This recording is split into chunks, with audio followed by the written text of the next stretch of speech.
Asmat Gurubhyo Namaha, Asmat Parama Gurubhyo Namaha, Asmat Sarva Gurubhyo Namaha. So continuing on with our discussion of Agamas and South Indian Vaishnavism, we're on chapter 5 now, which is the Pancharatra Agama. Pancharatra Agama is the Agama which is most applicable for us. Those people who are not, who are not following the Vaikhanasa Agama amongst Vaishnavas, right? They're following the Pancharatra Agama, and that means most of the people. So Pancharatra Agama is chapter 5. Let's have a look at the text. So first thing is, let's talk about the validity and the antiquity of the Pancharatra Agama. The Pancharatra Agama, which is mainly concerned with the worship of God in temples and houses, right? So in actual fact, it's mostly, got to do with God, worship of God in temples, and then it's been adapted for house worship. Treats also the philosophy, linguistic occultism, mantra, and the theory of mystical diagrams, yantra. It's based on the Ikaina Chapter of the Shukla Yajurveda, and so is Vedic in its foundations. So this is what we hear sometimes, is we hear that I think we were discussing this also yesterday when we were talking about Vaishnavism, that there's this idea that that Vedavyasa, Vyasa means compiler, so when he compiled the Vedas, the Vedas were all in one sort of one branch or one recension, and then he divided the Vedas up into these 4 or 5 branches. And so it's understood that originally the Veda was one, and people say that is called the Ikaina Shaka, or the Ikaina. Eka means one, so the following the single branch of the Vedas, and they say that was the Shukla Yajurveda, or the white Yajurveda. Okay, of course now we have Shukla Yajurveda. We have several branches of the Shukla Yajurveda today. The Kanva branch in South India, in North India, the Madhyandina branch, or following the Vajrayana Samhita. And then we also have a mixed Krishna Yajurveda, which has the Brahmanas and the Samhitas mixed. Samhita mixed. Okay, so anyway, so they say that the Pancharatra has Vedic foundations. Vedic mantras are frequently used, but not solely used. So this is the thing that in the Vaikhanasa Agama, which we were discussing last time, they use more Vedic mantras than in the Pancharatra Agama. But we still use Vedic mantras in the Pancharatra Agama. So Vedic mantras are frequently used, yet it reveals a liberal and progressive outlook in throwing open the portals to all, irrespective of caste and sex or gender, thus bringing within its fold even those who are excluded by tradition from the study of the Vedas. So, according to the Shmiti Shastras, if we look in the original Vedas, if we look in the Upanishads like Vajrasutrika Upanishad, which deconstructs caste by birth, and also some certain parts of the Chandogya Upanishad, the story of Satyakama Jabala. There are indications that in the very far past Vedic times, that caste was not a thing which was by birth, but it was by qualification, and that even we had rishikas, we had female rishis who studied the Vedas, right? But in later texts like the Shmiti Shastras of Manu and others, there is a type of society which is talked about, which is based on caste by birth, and so there's discrimination in that society by caste, and also which is called jati, caste by birth, and also by gender, and those persons who are not trivarnikas, brahmanas, kshatriyas, and vaishyas by birth, right? Who are Shudras or below. Actually, according to Manu, there's only 4 castes: Brahma, Kshatriya, Vaishya, Sudra. This is coming from the Rig Veda Purusha Sukta. Brahmanosya Mokamasi, Bahu, Raja, Nikitaha, Uru, Tarasya, Vaishyaha, Padyam Sudro Jayata. The four castes are mentioned there, the four classes of society. So the Shudras, male Shudras, and also ladies, females, were restricted by the later Shmiti Shastras from studying the Vedas, from hearing the Vedas, meaning the Upanishads and the Vedic mantras, and from chanting the Vedic mantras. So from hearing and chanting the Vedic mantras. So they're restricted.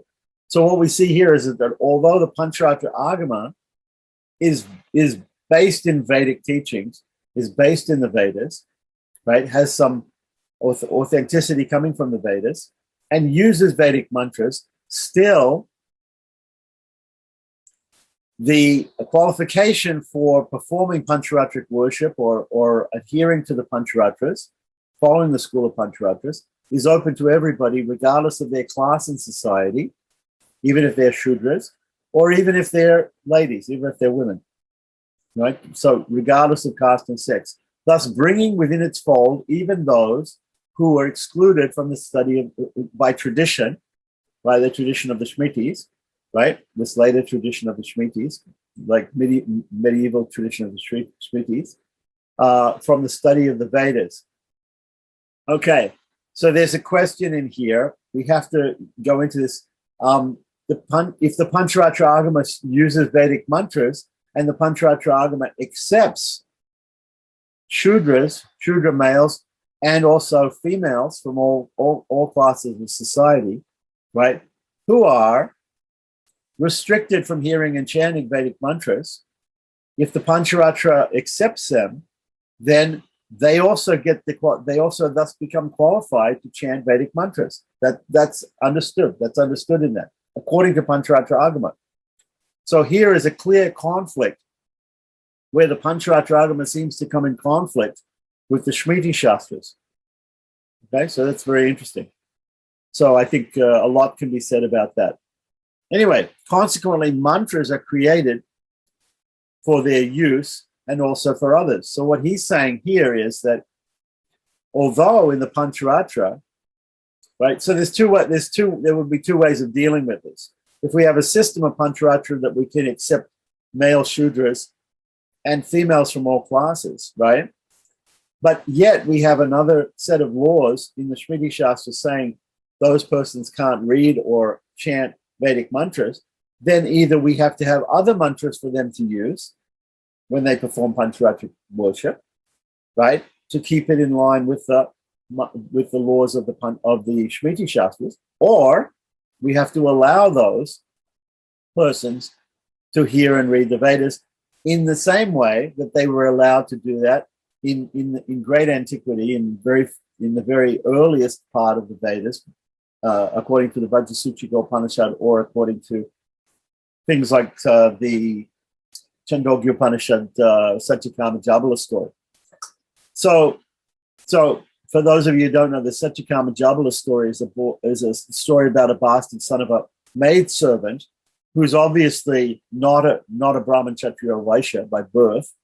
And this boy is accepted in a Gurukul, in a Vedic Gurukul by a guru, because he spoke the truth, because he had the quality of being a person who spoke the truth, which is a quality, according to the Bhagavad Gita, of a person who is a Brahmana or of the highest class in society, right? Because samodabhata pasocham shantimajam evacha gyam vijnanam astikam brahmakam svabhavajam is the verse in Bhagavad Gita which talks about the qualities of a Brahmin. So this boy exhibited this quality of satya, of truthfulness, and therefore he was accepted by the guru, right? Whereas mostly Sudra or low-class males or even ladies were not accepted to be taught the Vedas. Okay. Anyway, here, the author here is saying that therefore there are these other mantras in Pancharatra, because the Vaikanasa Agama, you have to be a Brahmin, you have to be basically a Trivarnika, you have to be a Brahmin, Kshatriya, Vaishya male, because there are so many Vedic mantras to be chanted. Here in the Pancharatra Agama, there's also the use of Vedic mantras, but he's saying in this text, he's saying because the Pancharatra Agama accepted females and also males of low birth as well to be practitioners of Panchayatra. Therefore, these other mantras had to be created for them to use. So whichever way you want to take it, whether you want to take it that non-Vedic mantras were created for the use of Sudras and women, or whether you want to take it that the Sudras and women were made qualified by some qualifying ceremony like Diksha, where some samskara where they are purified to such an extent that they were able to chant the Vedic mantras and hear the Vedic mantras. Anyway, so now he's going to talk about these tantrika mantras, or these mantras which are agamic mantras, or in other words, non-Vedic mantras. So these are called tantric mantras. In the Vaishnava initiation or Diksha, right, that confers on the aspirants the necessary qualification to participate directly or otherwise in the ritualistic performance of worship, right? It is the Vaishnava initiation or Diksha that confers on these aspirants, right? Especially the non-Brahmins, non-Kshatriyas, non-Vaishya males, right? The ladies and the male Shudras, right? So the Vaishnava Diksha is especially important for them, the Vaishnava Diksha being Panchasamskara, which is a Pancharatric rite given in the Pancharatra Samhitas, right? So therefore that purifies them to such an extent that they're able to perform the worship of Lord Vishnu according to this Pancharatra Agama, right?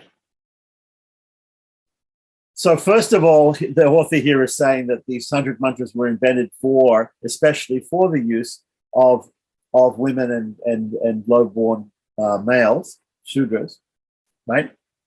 Then he says, at the same time, in the same paragraph, he's saying the Vaishnava Diksha or the Vaishnava initiation is a samskara, is a purificatory ceremony which is done so that the aspirants achieve the necessary qualification or purification so they can participate directly or indirectly in the ritualistic worship according to Pancharatra Agama.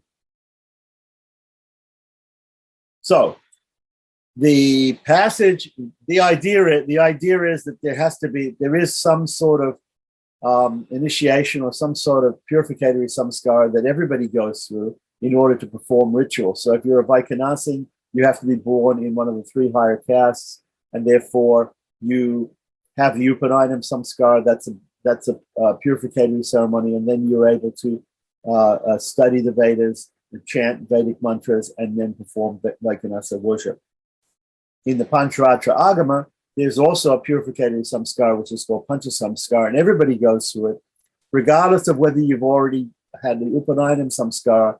The three higher caste males, the Traivanika males, they go through that Pancha samskara also. And the low-born Shudra males and the females, they also go through that. So everybody goes through that. So everybody's treated more or less equally in the Pancharatra Agama.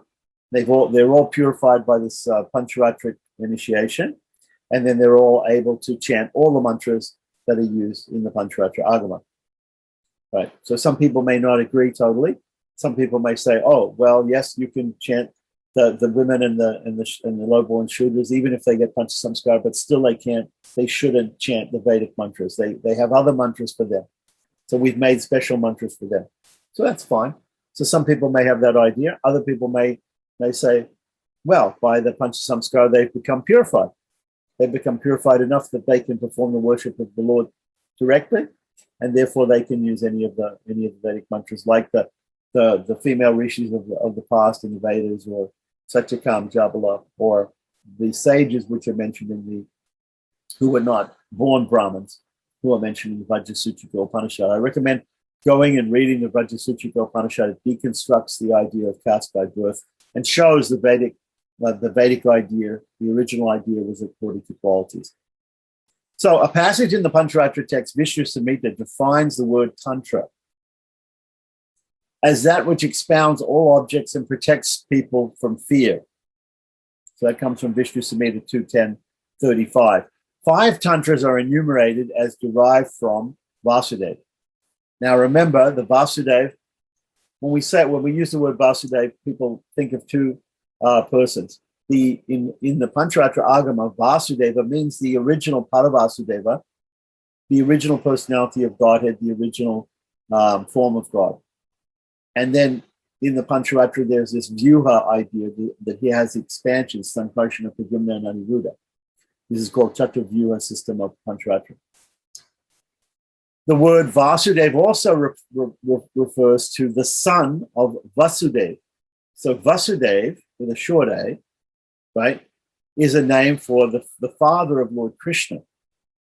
And when Lord Krishna was born, he was known as Vasudeva, the son of Vasudeva. So Vasudeva can have two meanings. Here, when we're talking about the Pancharatra Agama, normally we're using it to mean the Paravasudeva, the original form of Godhead.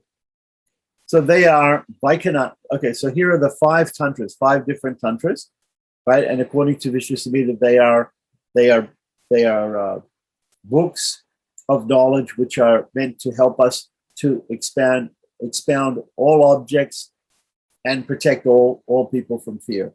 Right? This is one definition of Pancharatra, one definition of Tantra. Okay, so they are Vaikanasa, Satvara,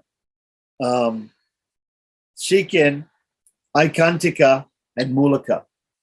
Right? So these are 5 divisions here of tantras. According to the first, Vishnu must be worshipped at all times. The family has to be looked after by the worshipper with what he gets unasked. So this is often, we heard this in our discussion of the Vaikanasans, that sometimes people are criticized who are Vaikanasans because they worship God in the temple according to the Vaikanasa Agamas, and they're not supposed to have any other employment, not supposed to have any other job. So how do they make their money? They make their money only the people who come to the temple donate or give charity or alms to the pujaris, to the archakas, like that. So sometimes people, those pujaris, those archakas, those priests in the temple will be criticized because they say, well, you make your money by showing the form of God in the temple or performing worship to the God in the temple. The same criticism is there. Sometimes the Pancharatric archakas or Pancharatric priests in temples. Right. So I think I mentioned before that there's this word devalaka, which is a derogatory term, which is used by some people about the pujari in the temple, that he is only interested in doing the puja of God or the worship of God just so he can make his livelihood. Right. So according to the first, Vishnu must be worshipped at all times. The family has to be looked after with what the worshipper gets unasked. So here it's specifically saying that archaka, that pujari, he shouldn't beg. He shouldn't ask for donations, but whatever comes unasked, he should maintain his family with that. The second, that is the Sattpada, right? The second is also known as the Bhagavata Pancharatra. Bhagavata Pancharatra. The third, the word Bhagavata, the word Bhagavat means God, or Bhagavan means God, and Bhagavata means the servant of God, right? The Vaishnava. So the third, which is Shikin, right? The third refers to the system, the adherents of which worship Vishnu twice a day, and they take agriculture, trade, and cattle breeding as their means of livelihood. Right. So the Aikantika system is adopted. The Aikantika system, which would be the fourth, right, is adopted by those who worship Vishnu once a day, render service to the twice born. So in other words, and live on begging. So these persons would be from the Shudra class. Right. So they serve the twice born, they serve the Trivarnikas, the Brahman, Kshatriyas, and Vaishyas. Right. The Mulaka, which is the fifth or last type of Tantra, which is mentioned here, is taken up by those who worship Vishnu through thought, word, and deed, and live on what is obtained unasked and on what they get from their pupils. So if they have students, the students can remunerate the teacher with what we call dakshina. So two different concepts here. One concept is dana and pratigriha, which we know are part of the normal Brahminical activities of a Brahmin. Yajna, yajna, patana, patana, dana, and pratigriha. That is, he performs sacrifice for himself and his family. He teaches other people how to perform sacrifice, or he performs sacrifices for others. Yajna, yajna, patana, patana. He studies the shastras. He teaches the shastras to others, like that. And dana and pratigriha. Dana means he gives charity and he accepts charity, like that. So accepting charity, pratigriha, is different from accepting dakshina. Dakshina is an honorarium. It's money that is given, or gifts that are given to the teacher for teaching a particular syllabus or subject to a student. So there's an exchange of things. The student gives money to the teacher, a honorarium fee at the end of the course of study. The teacher teaches the student something. Whereas simple charity is the person doesn't do anything, the priest doesn't do anything. The people who come to the temple, they see the deed, they just give without expecting anything in return. So this last tantra, the person who follows that, he can worship Lord Vishnu through thought, word, and deed, and live what is obtained unasked, and also on dakshina from students. And that quotation is coming also from Vishnu Samhita. So he's giving a lot of quotations from Vishnu Samhita here. A slightly different classification is offered by Atri, so sage Atri, but it is not complete in regards to information on the last two. Besides, the third one is called tirtha instead of shikin. So in another place, Atri has mentioned these 5 different types of tantras, and mentioned shikin as tirtha.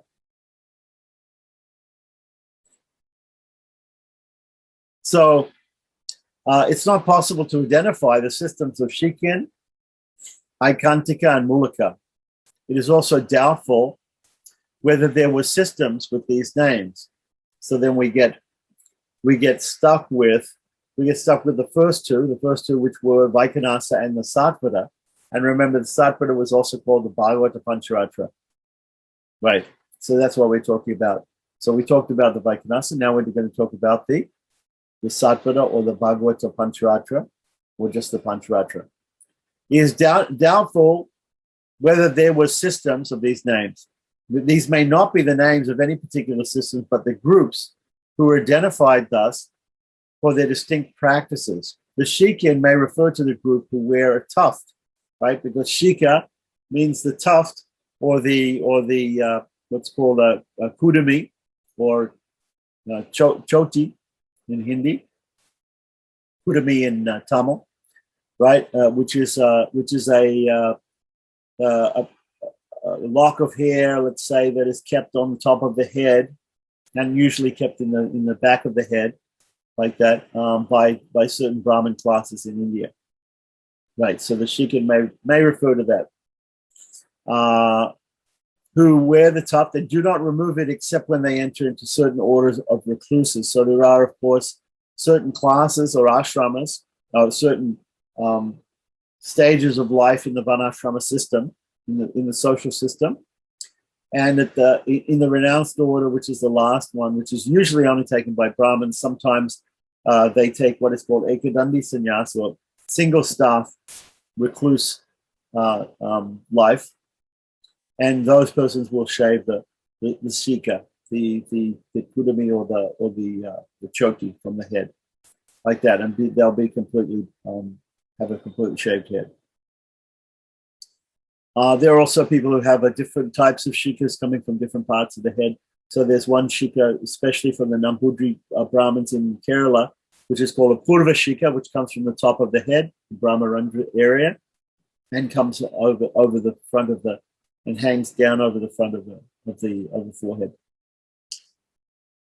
So Adi Shankaracharya belonged to that Purvashika group, also of Kerala Brahmanas, and also we have in Sri Vaishnavism, we have Peri Nambi, the foster father of Andal,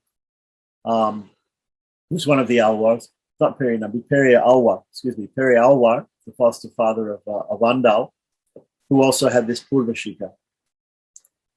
So the Aikantika may refer to a group that depends exclusively on Vishnu for getting moksha and for other purposes as well. The identification of the Mulikas is not easy. So the name Pancharatra is from the word Pancharatra, a compound made up of two words, Pancha and Ratra, with the addition of the suffix ach. Right, so we don't know exactly what that's a Paninian term, ach suffix. The word pancha means five, and ratra is a changed form of the word ratri, which is derived from the root ra, to give, with the suffix tri. The word ratri, which means night, is interpreted as that which gives rise to pleasure. Then the word Pancharatra may be taken to mean the period of 5 nights and must have been used later to mean a system that originated with a period of which a period consisting of 5 nights has direct bearing.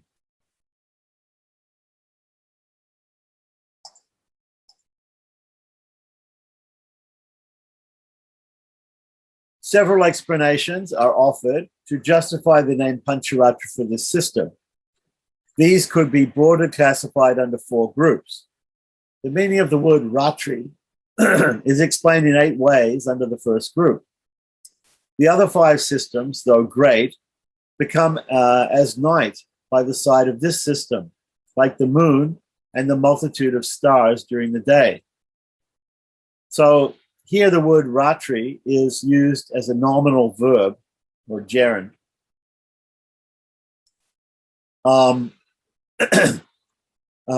What these 5 systems are do not get any reference. The second explanation states that other systems seem dead by the side of this system of Pancharatra, like other luminous objects when the sun is shining.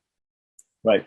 So Ratri, the word of Ratri means night. Ratri stands also for the 5 objects of the senses: sound, touch, color, taste, and smell, or the 5 elements in a third explanation. These get destroyed when the higher knowledge is acquired. Thus, Pancharatra destroys all erroneous cognitions or knowledge. According to the fourth explanation, the 5 elements are the products of avidya, or ignorance, which gets destroyed by the system of Pancharatra. The fifth explanation takes the word Ratri to mean 5 qualities of the elements. They are taken to represent the embodied beings. The system deals with the selves, or the individual souls, getting those bodies and then getting rid of them. The next explanation declares that for man, the elements, Bhuta, the Mahabhutas, right? Earth, water, fire, air, ether. Subtle elements, Tanmatras, subtle elements, ego, Garva, and intellect, Buddhi, and unmanifest matter, Avyakta, are the nights. They're considered to be the nights, the Ratri. These are dealt with here, and hence the name, Pancharatra.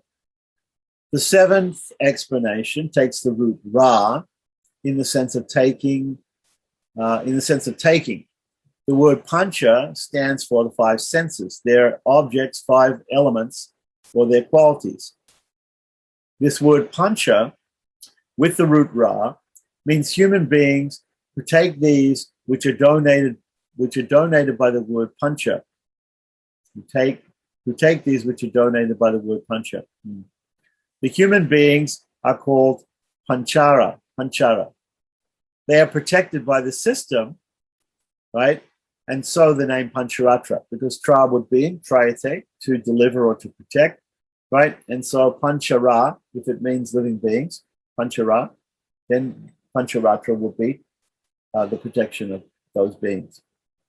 The eighth and last explanation takes knowledge to be of 5 kinds arising from Purana, Veda, Vedanta, Sankhya, and Yoga. By the side of Pancharatra, these become like night, which is become worthless and lusterless. Right. So in the second group of explanations, the word Ratri is taken in the sense of knowledge, which is of 5 kinds, 5 types of knowledge. So there's Sattvika, Rajasika, and Tamasika, according to the 3 gunas. So goodness, passion, ignorance. Nirguna, right? So it means without any of these qualities. And Sarvata Param, and above that, completely superior to that. Of these, the first 3 refer to knowledge of the 3 gunas of matter, the 3 qualities of matter. The fourth relating to non-material nature, and the last to the transcendental nature of Brahman, the Supreme. The Pancharatra system is said to treat of these matters, and hence the name. The second explanation refers to the names of 5 persons who presented the doctrines of the systems, after which the sections are known, making a total number of 5. The names of these sections are Brahmaratra, Shivaratra, Indraratra, Nagaratra, and Rishiratra.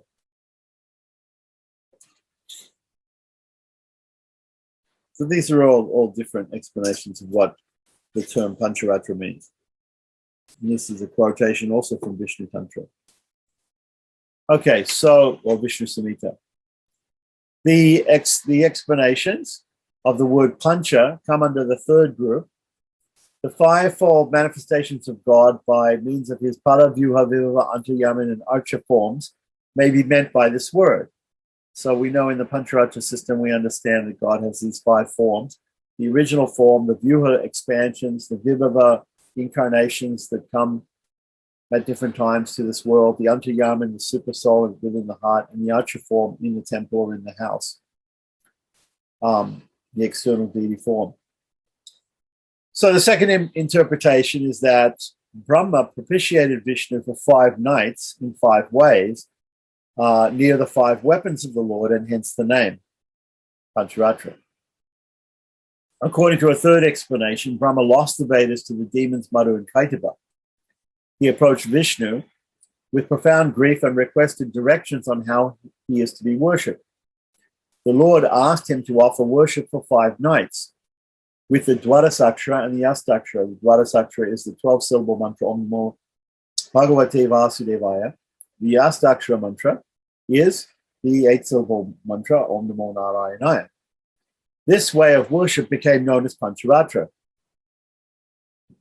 The fourth and fifth explanations take the word Pancha to mean 5-fold classification of the daily routine, again, which the routine of the Vaishnava, the routine of the Pancharatra, is 5-fold, the daily routine: Abhigamana, Upadana, Ija, Swadhyaya, and Yoga, which we've discussed before, right? Abhigamana means getting up and getting oneself ready for doing the worship of God, preliminary activities of ablutions and bathing and all these things.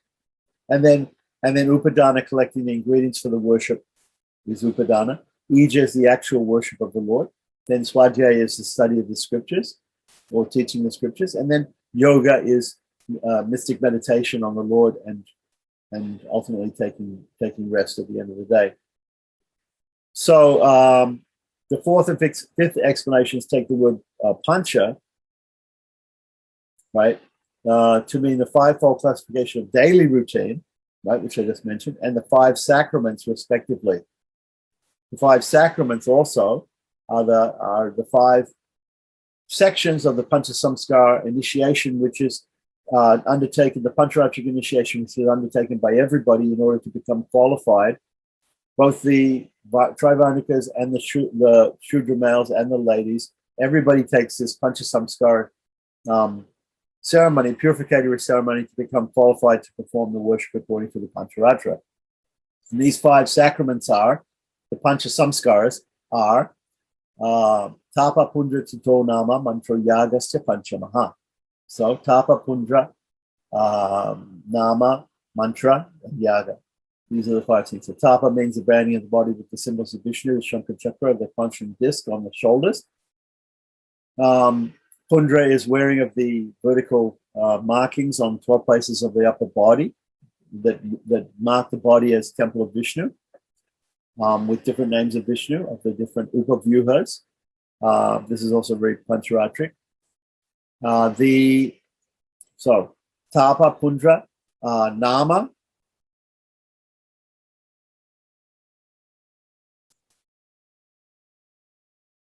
Nama is giving the adoption of a name which shows that you're a servant of Lord Vishnu. So Vishnu Dasa, like that, or Vishnu Dasi, like that, for males and females. Then Tapa, Pundra, Titona, Mantra. Mantra means adopting one of being initiated into one of the mantras used in the basic worship of Lord Vishnu, either the Dvadasakshara, Om Namo Bhagavate Vasudevaya, the Astakshara, Om Namo Narayanaya. Sometimes the 6-syllable Vishnu mantra, Om Namo Vishnave. These are the main mantras in Pancharatra, or maybe some other mantra, some other Vaishnava mantra to worship the deity. And then Yaga means learning how to worship the deity, being taught how to do the ritualistic worship of the deity, and also surrendering oneself to Lord Vishnu through the form of the deity. So these are the 5 sacraments. Okay, so then the 6th interpretation is based on the number of sages who propagated the doctrines of the system. Standilya, Opagayana, Monjayana, Kaushika, and Bharadvaja, who were incarnations of the 5 weapons of the Lord, propitiated him through penance. Right? So there are these 5 weapons of the Lord: the shankha, the conch, the discus, the club, the lotus, the bow, and the sword. The Lord propitiated him through penance. The Lord appeared before them and taught to each one of them for 5 nights the Ikaina Veda. Remember, we talked about the Shukla Yajurveda recension, which was the original Veda as one branch called the Ikaina Veda, also known as Rahasyamnaya, means the pure secret. Rahasyamnaya. Hence, the system is reputed as Pancharatra. According to a 7th explanation, the 5 topics that are dealt with in the system gave the name to it. Right, so there are 5 topics. So the topics are reality, the means of getting moksha, devotion, yogic practice, and the objects of the world. So that's a quotation from. That's a quotation from Otto Schrader's book, Introduction to Pancharatra and Ahibudnya Samhita. So the 8th interpretation accounts for the name of the system Pancharatra by referring to the pranava, meaning Omkara, as having arisen from 5 sources. Brahman is held to be undivided, and the other 4 are from Maya. So from Sankarshana or Balarama arose A. From Pradyumna, representing Pragya, right? U. From Aniruddha, who is of the nature of Pragya, M. Krishna is the remaining source. Thus, the pranava arose from 5 sources. It represents the Pancharatra system because of the word Pancha. Lastly, the system gets this name as it arose for living beings of 5 kinds, 4 castes, and an inferior caste, for whom it was intended. So that's actually these are quotations from Gopaltapani Upanishad, also from Aniruddha Samhita. So before examining how far the explanations cited above are acceptable, it is of interest to refer to a sacrifice named Pancharatra, mentioned in the Satapada Brahmana, right? So in the Vedic section called Satapada Brahmana, 13611, there's a sacrifice which I believe goes on for 5 days and 5 nights, and it's called Pancharatra. Purusha Narayana is stated here as having had the idea of performing this sacrifice, which lasted for 5 days, in order to acquire superiority over all beings. In a preceding chapter of the Brahmana, of the Uttapatya Brahmana, that is chapter 12.3.4, it is shown how he sacrificed himself and became the whole world. So, of course, this has philosophical meaning. Of course, nobody can become God, but he was always God. But this story in the Uttapatya Brahmana is an analogy of how the Lord sacrificed himself and became the whole world. So the rite Agnistoma, which is a type of soma sacrifice where the soma rasa or juice of the soma plant is offered to Lord Vishnu, was performed on the first day. The Uttya on the second day, the Atiratra, these are all different Shravana ceremonies, on the third day. The Uttya again on the fourth day, and the Agnistoma on the last day. So we have Agnistoma, Uttya, Atiratra, Uttya, Agnistoma being performed over 5 days. This is also called in the context by another name, Purusha Meda. Purusha Meda means human sacrifice, right? But in this sense, the Purusha being talked about is the Supreme Personality of Godhead, Narayana, Sri Vishnu. So Purusha. Because we remember in the Vedas, in the Taittiriya Upanishad, and also in the Taittiriya Brahmana, and also in the all the Vedas, in the Purusha Sukta prayers, the Purusha named in the Purusha Sukta prayers is identified with Narayana. So the commentator Hari Swamin notes that Purusha desired to have all the sentient, as also the insentient beings, under his control. Of course, all the sentient beings, the souls, and all the insentient matter is under the control of the Lord anyway. So this is all just to explain the relationship between the Lord, between Chiva Chit and Ishvara, between the souls, matter, and God. Okay, so the Purusha decided to have all sentient and insentient beings under his control, and knowing that Purusha Meda had to be performed to achieve this, performed it. Thus he became Narayana. The sacrifice has a bearing on the Purusha Sukta, of which the seer or the rishi is Narayana. The act of offering the Purusha as a victim in this sacrifice, Purusha Meda, is symbolic in character and is found represented by similar acts in the Purusha Sukta. So the word Ratra in the name Pancharatra of this sacrifice does not mean night, but the whole day, a whole Ratra. So here, when we talk about Pancharatra, we're not just talking about, in this sense, of this sacrifice that went on for 5 days. It's not just the night that the sacrifice went on, but the whole day and night. So there's a word in Sanskrit, a whole Ratra. A whole Ratra means the day and the night, like that. So the Ratra here in Pancharatra is supposed to mean a whole Ratra, the whole day and night. So which begins at dawn and ends at the next dawn. So the Vedic day, of course, begins at sunrise and goes until the next sunrise.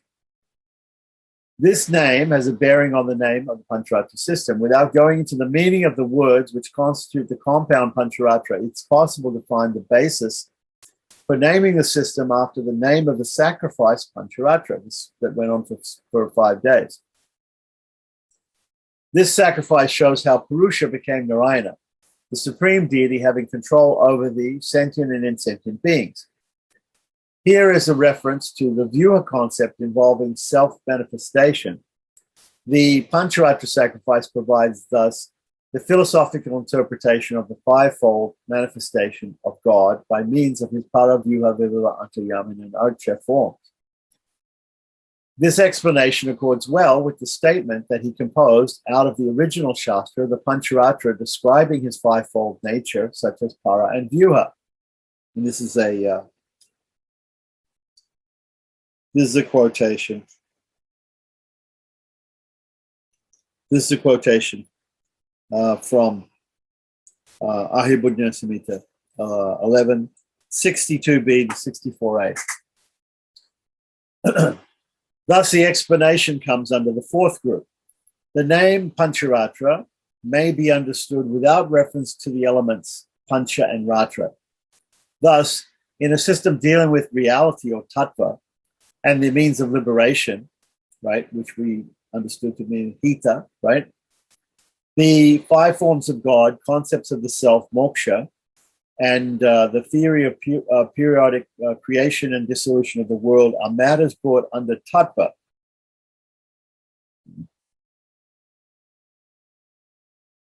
And treated in this agama in the Jnanapada.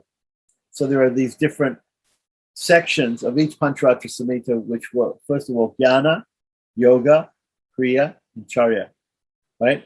So the first section talks about the concept, five forms of the Lord, the concepts of the self, the idea of moksha, of liberation from this material world, the theory of periodic creation and dissolution of the world. These are the different subjects which are brought in this agama, in the first sections, in the Jnanapadas. So then the next section, the Yogapada, worship of the Lord in the Archa form, and the ways and means of worship are dealt with in the Yoga, Kriya, and Charya sections. I would say that the Yoga section is more about the internal worship of the Lord and the different chakras within the body and how they relate to the cosmos. So while dealing with the details of Charya, it has become necessary to prescribe the divisions of the day, Ratri, literally a whole Ratri, into 5 parts, and to indicate what should be done in each division. The scope of the Pancharatra is well explained in the Ahibhujña Samhita. The concept of Vyuha, which forms the basis of the Pancharatra Satra, is taken up in the Sattvada Samhita, in the Sattvada system, which therefore acquired the name Pancharatra. No specific significance need be attached to the words Pancha and Ratra. Okay, says that after giving some of these words of significant explanations to them. Okay, however, the number 5 has come to play a very prominent role in the evolution of the 5 forms of God and the 5-fold division of daily routine. The earliest texts of the Pancharatra refer to these, yet the Ahibhujña does not include the forms of Antaryamin and Archa while enumerating them. So it just talks about Paravyuha and Vibhava. The Lakshmi Tantra and the Sanat Kumara Samhita do refer to the form of Antaryamin. It will not be therefore correct to connect the name Pancharatra with the number of forms which God assumes or with that of the divisions or the routine of the day. Though some kind of justification could be offered for this theory, it will not be correct either to connect the concept of Panchasamskara with the name of the system. So what he's done here, first of all, he's given all the meanings for Pancharatra, for the word Pancharatra, for the different elements of it, Pancha and Ratra, or Panchara and Tra, and he's given all these meanings for it that come in the different samhitas. And then he said, then what he's doing is he's now analyzing all those meanings and saying which ones seem to be plausible or not. So the statement in the Ahibhujña Samhita that the Pancharatra system was formulated by Vishnu himself gave rise to the theory that he, Lord himself, taught the Sattvada system to 5 sages for 5 nights, literally a whole ratra, or simply a day. And this is one of the explanations given to the name Pancharatra. There could be no doubt about 5 being the meaning of Pancha, but the interpretation given to the word Ratri must be late in origin. Found in the Ishvara Samhita, it clashes with the 5 divisions of the Sanat Kumara Samhita called Ratras. So the Sanat Kumara Samhita is actually divided up into 5 sections called Ratras. The much later Narada Pancharatra, also called the Jnanamritasar Samhita, or the Bharadwaj Samhita, there are different texts which are called Narada Pancharatra, also is divided up into 5 sections called Ratras, 5 Ratras. So, named after Brahma, Shiva, Indra, Rishi, and Brihaspati. So these are the 5 Ratras in the Sanatkumara Samhita. However, this could be resolved by taking the 5 sages to be included among the rishis and by admitting that there were Also others like Brahma and Shiva who had acquired knowledge of the Pancharatra tradition. Arhibudnya teaches, Narada, that there are 5 systems, namely Trayi, representing the 3 Vedas. The word Trayi means 3, right? Referring to the Vedas as Rig Veda, Yajurveda, and Sama Veda. Usually, sometimes the Vedas are known as 3, sometimes as 4, including the Atharva, but here it's just 3, Trayi. Sankhya, Yoga, Pasupata, which is a Shaiva system, and Pancharatra, which is the Vaishnava system. So these are Arhibudnya in the Arhibudnya Samhita is explaining this to Narada. Among which the last mentioned alone is the means for obtaining liberation. So Arhibudnya says in the Arhibudnya Samhita to Narada that only the Pancharatra system is the means for liberation out of these 5. So not the Vedas, not Sankhya, not Yoga, not the Shaiva system of Pasupata, which is Shaiva Agama. This statement should have made the sages take Pancharatra alone as the perfect system, by the side of which the other 4 pale into insignificance. To make this clear, the sages understood the word Ratri to mean becoming dark or obscure.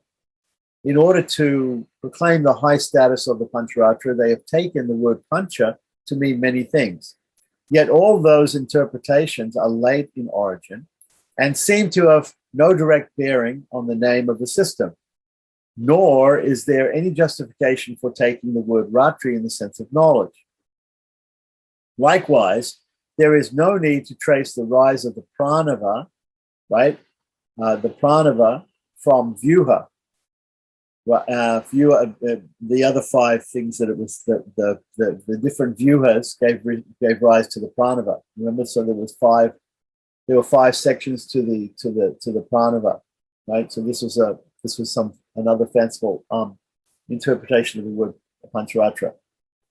All other interpretations do not seem persuasive. The Vaikhanasa texts also seek to explain the significance of the name by attaching importance to the words constituting the name. This also must be taken to represent a latter attempt to justify the name through the component parts of the compound, right? It is worth considering in this context the view of Professor J.A.B. van Buitenen on the name Pancharatra. The learned professor adduces evidence to show that the connotations attributed by Indian scholars to the word are not tenable. He offers some plausible pleas to take this name in a different sense and to justify its significance in a different setting. The Pancharatra texts, which are available at present, have more of a ritualistic character than philosophical. The Agama Pramanya of Yamunacharya, Alavandar, the earlier work which vindicates the validity of the Pancharatra, touches only the ritualistic aspect of the system. The philosophical portions of the Agama texts should have found their way into them in later days. Even here, the ritualistic contents, which show the growth of many concepts for several centuries, could not be traced to a single source. The attempt made by Indian scholars to connect the name of the system with the Pancharatra Shatra means sacrifice, right? The Pancharatra Shatra, which we talked about, goes on for 5 days, which includes the Agastoma, the Utya, the Adiratra, another Utra and another Agastoma, right? To establish the name of the system with the Pancharatra Shatra, to establish its non-yajnik character, indicates the eagerness of the scholars to establish that for the Pancharatra rituals a link with Vedic rites. Okay. On the side of the philosophical background, the Mahabharata in the Moksha Dharma Parva contains 2 accounts of the Vyuha doctrine. So we also find the Vyuha doctrine in the Mahabharata. Nara, Narayana, Hari, and Krishna, all of them being the sons of Dharma, belong to the earlier concept. The later development, as found in the second account, seems to be based on the theistic Sankhya doctrines preached in the epic. So the theistic Sankhya, there's 2 types of Sankhya. There's theistic and atheistic Sankhya. So what we call Ishvara Sankhya and Nirishvara Sankhya. Nirishvara Sankhya means without God. Ishvara, so here we're talking about Ishvara Sankhya, right? Doctrines which are preached in the epic Mahabharata. In the background of these doctrines, there arose a different concept of Vyuha, in which Purusha, the Supreme Being, Jiva, Manas, and Ahankar, Purusha, the Supreme Being, Jiva, Manas, and Ahankar, play a prominent role in the names Vasudeva, Sankarshana, Pradyumna, and Aniruddha. The Supreme Being, Vasudeva, Sankarshana representing Jiva, Pradyumna representing Manas, or the mind, and Aniruddha representing Ahankar. The earlier concept is replaced by the latter one. So this is the concept which Adi Shankaracharya rejects the Pancharatra on, because he says that if we say that Vasudeva is the Supreme Being, Sankarshana is the origin of the Jiva, and the Jiva has no origin according to Vedanta. So therefore, it's incompatible, and therefore this doctrine of Pancharatra can't be accepted. But actually, that's not a doctrine of Pancharatra, that Sankarshana is the origin of Jiva, or the living being, or the individual soul. Okay, so that argument of Shankar's doesn't hold any water. Names like Pancha Yagya, 5 sacrifices, Panchakala, Kartripati, Pati means the lord of, the doer, Kartripati, right? Panchakala means 5 times, right? Pancharatrika are used by Narada to address the Lord. So these are all names which Narada, the sage Narada or Rishi Narada, uses to address Sriman Narayana, the Supreme Lord. Panchayagya, Palakala, Katripati, and Pancharatrika. Yet no convincing explanation is offered about what the word Ratra means and why the word Pancha is used with it in the name of the system. The learned professor, again we're talking about Van Boyten here, right, therefore turns to other sources to get a sense of the word. The Brihat Katha Sloka Sangraha of Buddha Swamin, right? So there's a Brihat Katha Sloka Sangraha, which means the compilation of verses of the great story of great stories, right? Represents a recluse as a Pancharatrika. So in his book, Buddha Swamin talks about a person who is a recluse, is a sannyasin probably, right? And he talks of him as being called a Pancharatrika, a follower of Pancharatra. And also enjoins that the recluse must not stay in the village for more than 3 days, or in a town for more than 5 days. So that's why he was called a Pancharatrika, because he couldn't spend more than 5 days in the town. Yeah. So here we have explanation here for that. Ekaratram Vashed Agre Pancharatram Muni Shure Iti Pra Varjita Charam Etam Veda Bhavaniti. Okay, so there we have a prosperous farmer is represented in this context. To have left his profession and gone in quest of moksha or liberation. He is reported to have said, Dhyana pradhanam cha vihitam bhikshu karma yat vaishya karma biyuktasya tasya namapi nasti me. The professor observes, on the strength of these and similar references in the same work by Buddha Swamin, that the word Pancharatra could have been coined to denote a person who becomes a recluse and stays in a town for 5 days only. Evidently, such persons should have been wandering sages and recluses. The Vedic rituals did not necessarily form part of their practices, right? Because it takes longer than that to set up a Vedic sacrifice. And to keep the Vedic fires burning, one has to have a household. You know, the farmer refers to himself as a Vaishya. He has taken to the way of life of ascetics, so is referred to as a Pancharatrika. He visited the holy places of the Hindus and Buddhists, and at last became a Buddhist. Okay, in this particular story by this person, Buddhiswami, this book by Buddhiswami. A Pancharatrika in this very large sense is therefore an itinerant religious recluse who follows the 5 nights rule regardless of doctrinal allegiance. Pancharatra must have been associated originally with devotional religion. Later, the word Pancharatrika must have been formed from this word in a general sense and must have meant to follow the 5-night rule. Pancharatra Anusarin. So Anusarin, the person who follows the 5-night rule, right? Anusarin means follower. The name Pancharatra should have meant this tradition which its adherents followed. Okay, so these are all speculations by Jan van Buitenen.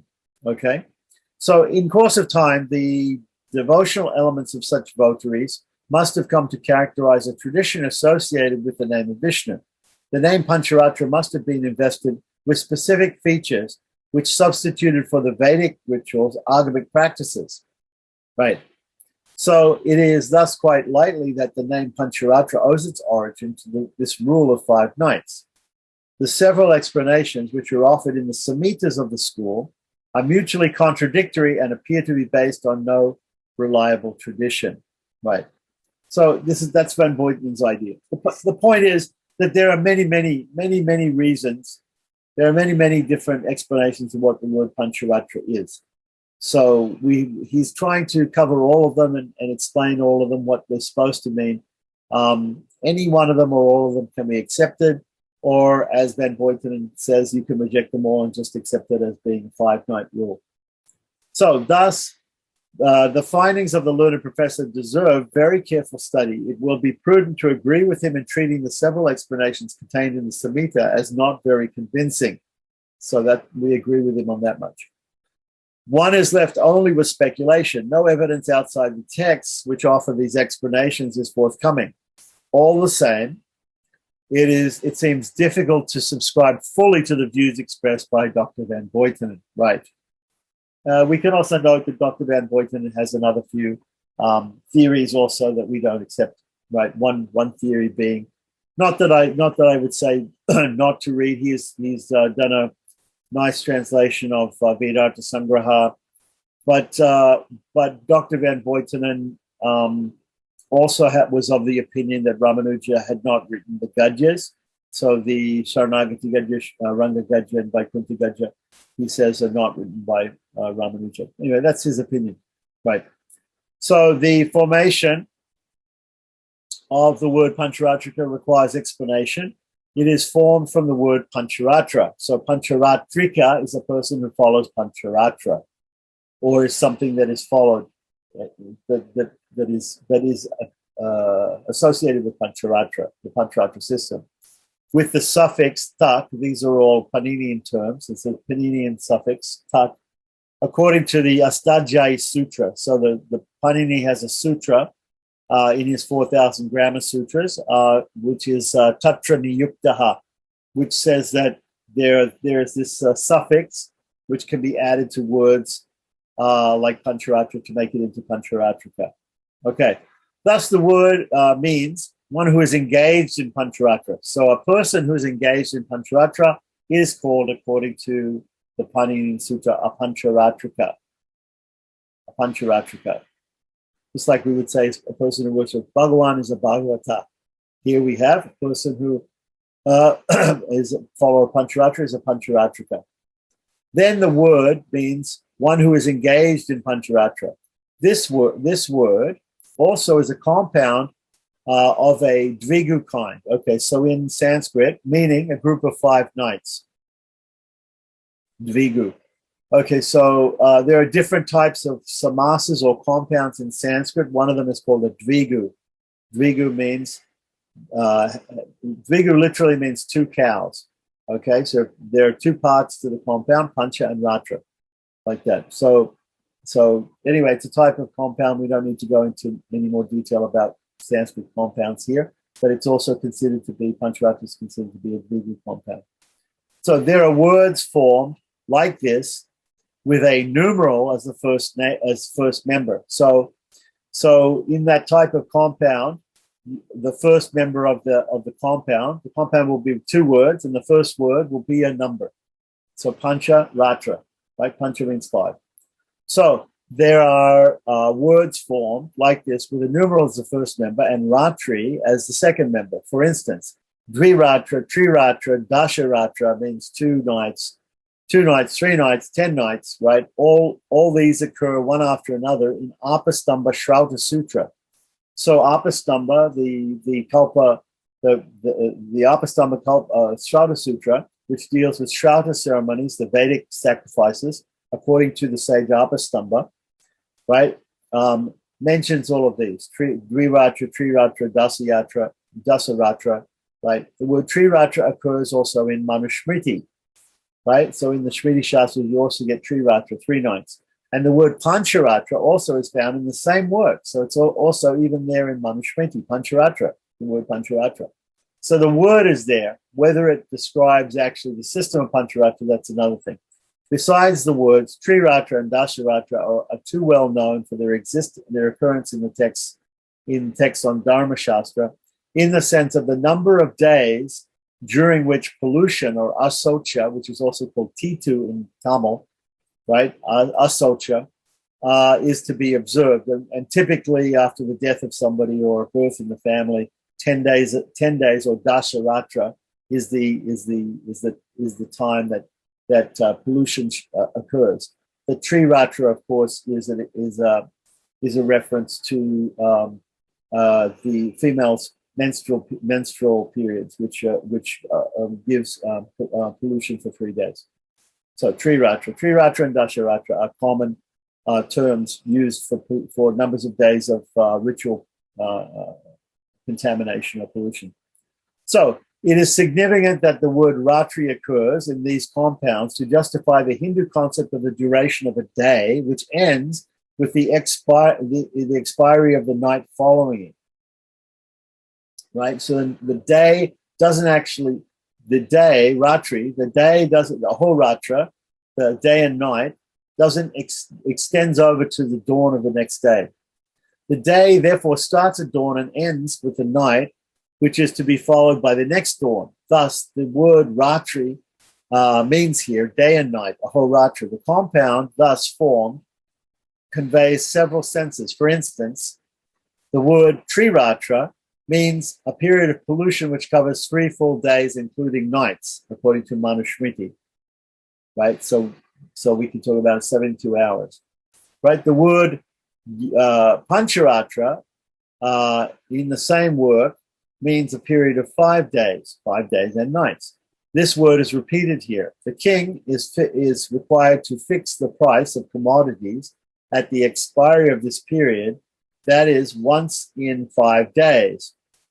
Here, this word does not convey any specific sense except that of a group. The words dviratra, triratra, and others, which occur in the Apastamba Shrauta Sutra, refer to the number of days during which specific sacrifices are to be performed. The words ekaratrika, for 1 night or for 1 day, right, and pancharatrika, right, occur in the Mahabharata, where recluses are directed to stay for 1 day in villages and 5 days in towns. No more than that. So these words are used in the very same sense in the sloka cited by the learned professor, Van Hoytman again, from the Brihat Katha Shloka Sangraha of Buddha Swami, right? The professor, by the way, must have used the expression 3 nights by oversight in place of 1 night. Okay, all right. So even the professor made a mistake there. All right. The word pancharatra has thus merely the sense of a group of 5 nights, which with no specific connotation attached to it, such as that of a period of stay of a recluse in a town, or a period which should cover the performance of a sacrificial rite, or, as we said, a period of pollution. The Mahabharata and the Shloka Sangraha use the words pancharatra and ekaratra in the sense of only duration of time. They do not intend them to be names of any groups of people. if we are to conclude that the name Pancharatrika was coined later on to denote itinerant recluses, then Ekaratrika could have also been coined, unless there is a suggestion that the recluses moved or stayed only in towns. The word Pancharatrika occurs in the Harsha Charita of Bhattabana, or sometimes called Banabhata, but anyway, Bhattabana it says here, in the sense of a particular group of persons professing particular doctrines and leading a specific way of life, as it is clear from the names of other groups in the context who could be identified from the practices and doctrines which they followed.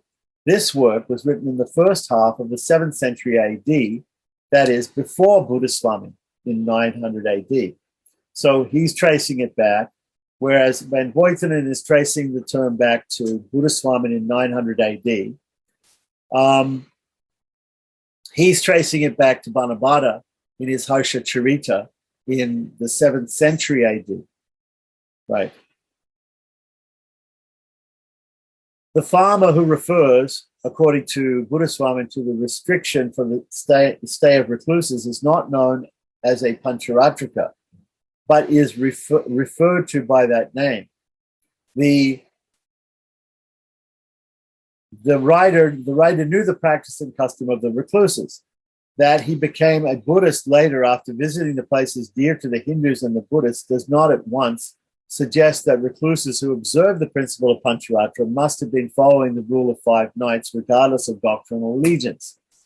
This principle has been in vogue long before the rise of Buddhism, nor does the name Vihara, given to the resting places built after the period of the Buddha for the stay of the Buddhist monks during the rainy season, deserve specific attention.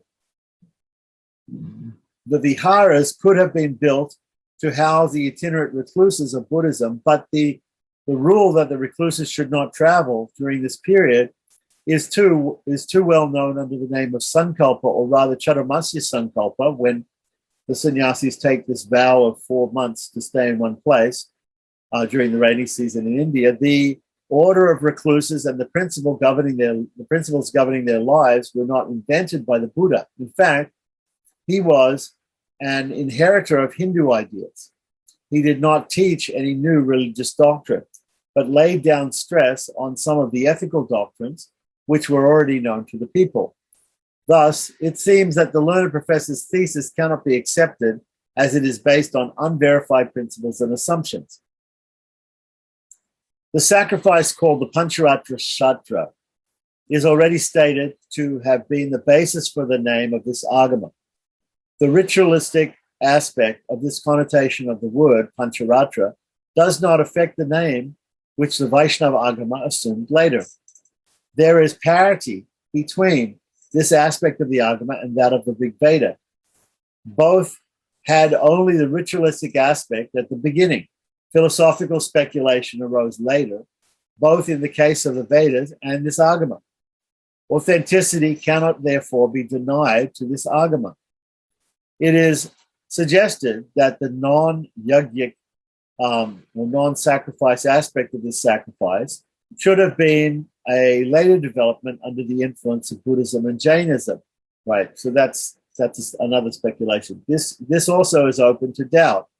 There is the symbolic representation of the sacrifice in the Pancharatra Shatra, right? Because the Pancharatra Shatra, this is intentional. Such a representation is found also in the passage in the Chandogya Upanishad, where the chest, hair, and heart of the worshipper are imagined to be respectively the altar, the Garbha grass, and the Garhapatya fire, or the home hearth, the home fire, which is the original Vedic fire, the Garhapatya. Hence, the Pancharatra Agama must not be taken to have introduced the symbolic representation of the sacrifice. The Upanishads is found to contain already this feature. So, as regards the replacement of the earlier vyuhas of Nara, Narayana, Krishna, and Hari by the latter, that is Vasudeva, Sankarsana, Pradyumna, and Aniruddha, it must be borne in mind that the Ekanti Dharma, right, is said to have disappeared several times and evolved again and again. On the last occasion, there is which is identical to the rise of the Pancharatra tradition, a new vyuha, a new idea of vyuhas or emanations of God, was evolved, in which the four manifestations of God find representation, allowing mind and ego to have their due place in the scheme through their presiding deities. Right? So we had Vasudeva representing God, Sankarshan representing the jiva, and the mind and the ego represented by Pradyumna and Aniruddha.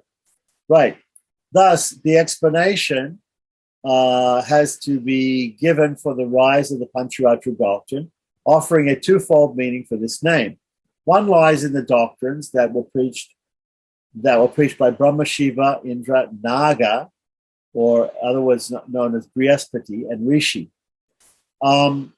And according to the other, the word pancha stands for the aggregate having the five limbs, abhigamana, upadana, ija, svadhyaya, and yoga, the five activities or sections of the day, which refers with reference to ratra, which means a whole ratra, the whole day and night. These five convey the sense of the daily routine, which is divided into five parts, having these names. So the name Pancharatra in its latter significance is applicable to the system with special reference to the practical side, that is the rituals. The words ija and swadhyaya, meaning the actual external worship of the deity and the study of the scripture or teaching of the scripture, right, bring out the Vedic foundations on which this daily routine is based. Because swadhyaya, adhyayana or adhyaya is study, and Vedic adhyayana or Vedic adhyaya or swadhyaya is the thing which people have to do when they enter the Gurukula to study the Vedas. Ija. Exactly how Ija signifies Vedic foundations, I'm not exactly sure. It is to vindicate this system, this aspect of the system, that Vedanta Deshika wrote his Pancharatra Raksha, his protection of the Pancharatra system. The division of the full period of a whole ratra is treated in the Jayakya Samhita. Remember, that's one of the three gems of the Pancharatra, the main Samhitas, Jayakya. Perhaps belonging to the oldest group of the Pancharatra, among the Pancharatra works. That the ritualistic contents of the system could not be traced to a single source must be admitted. The Pancharatra Satra, there's the sacrifice, the Vedic sacrifice Pancharatra that happens over 5 days, described in the Shatapat Brahmana, provided the system with the concept of the period of 5 nights. In this sense, the classification of the name of the system gets justified. The greatest significance attached to this source is due to the unassailed supremacy and overlordship of Vishnu. The system drew significant inspiration from this for its philosophical background. At the same time, the ritualistic aspect of this satra is, or sacrifice, is reflected in the treatment of the acts of Vishnu as having the nature of performing the sacred ritual as enjoined in the Vedas themselves, in the Purusha Sukta specifically, right? However, how and when the classification of the daily routine into 5 parts arose cannot be proved with evidence. Perhaps the 5 parts of the day, Pratama, Sangava, Madhyama, Aparna, and Sayam, as named in the Dharma Shastras. So these are specific parts of the day. Influenced, and when the day is divided up into different muhurtas and different dandas and naligas,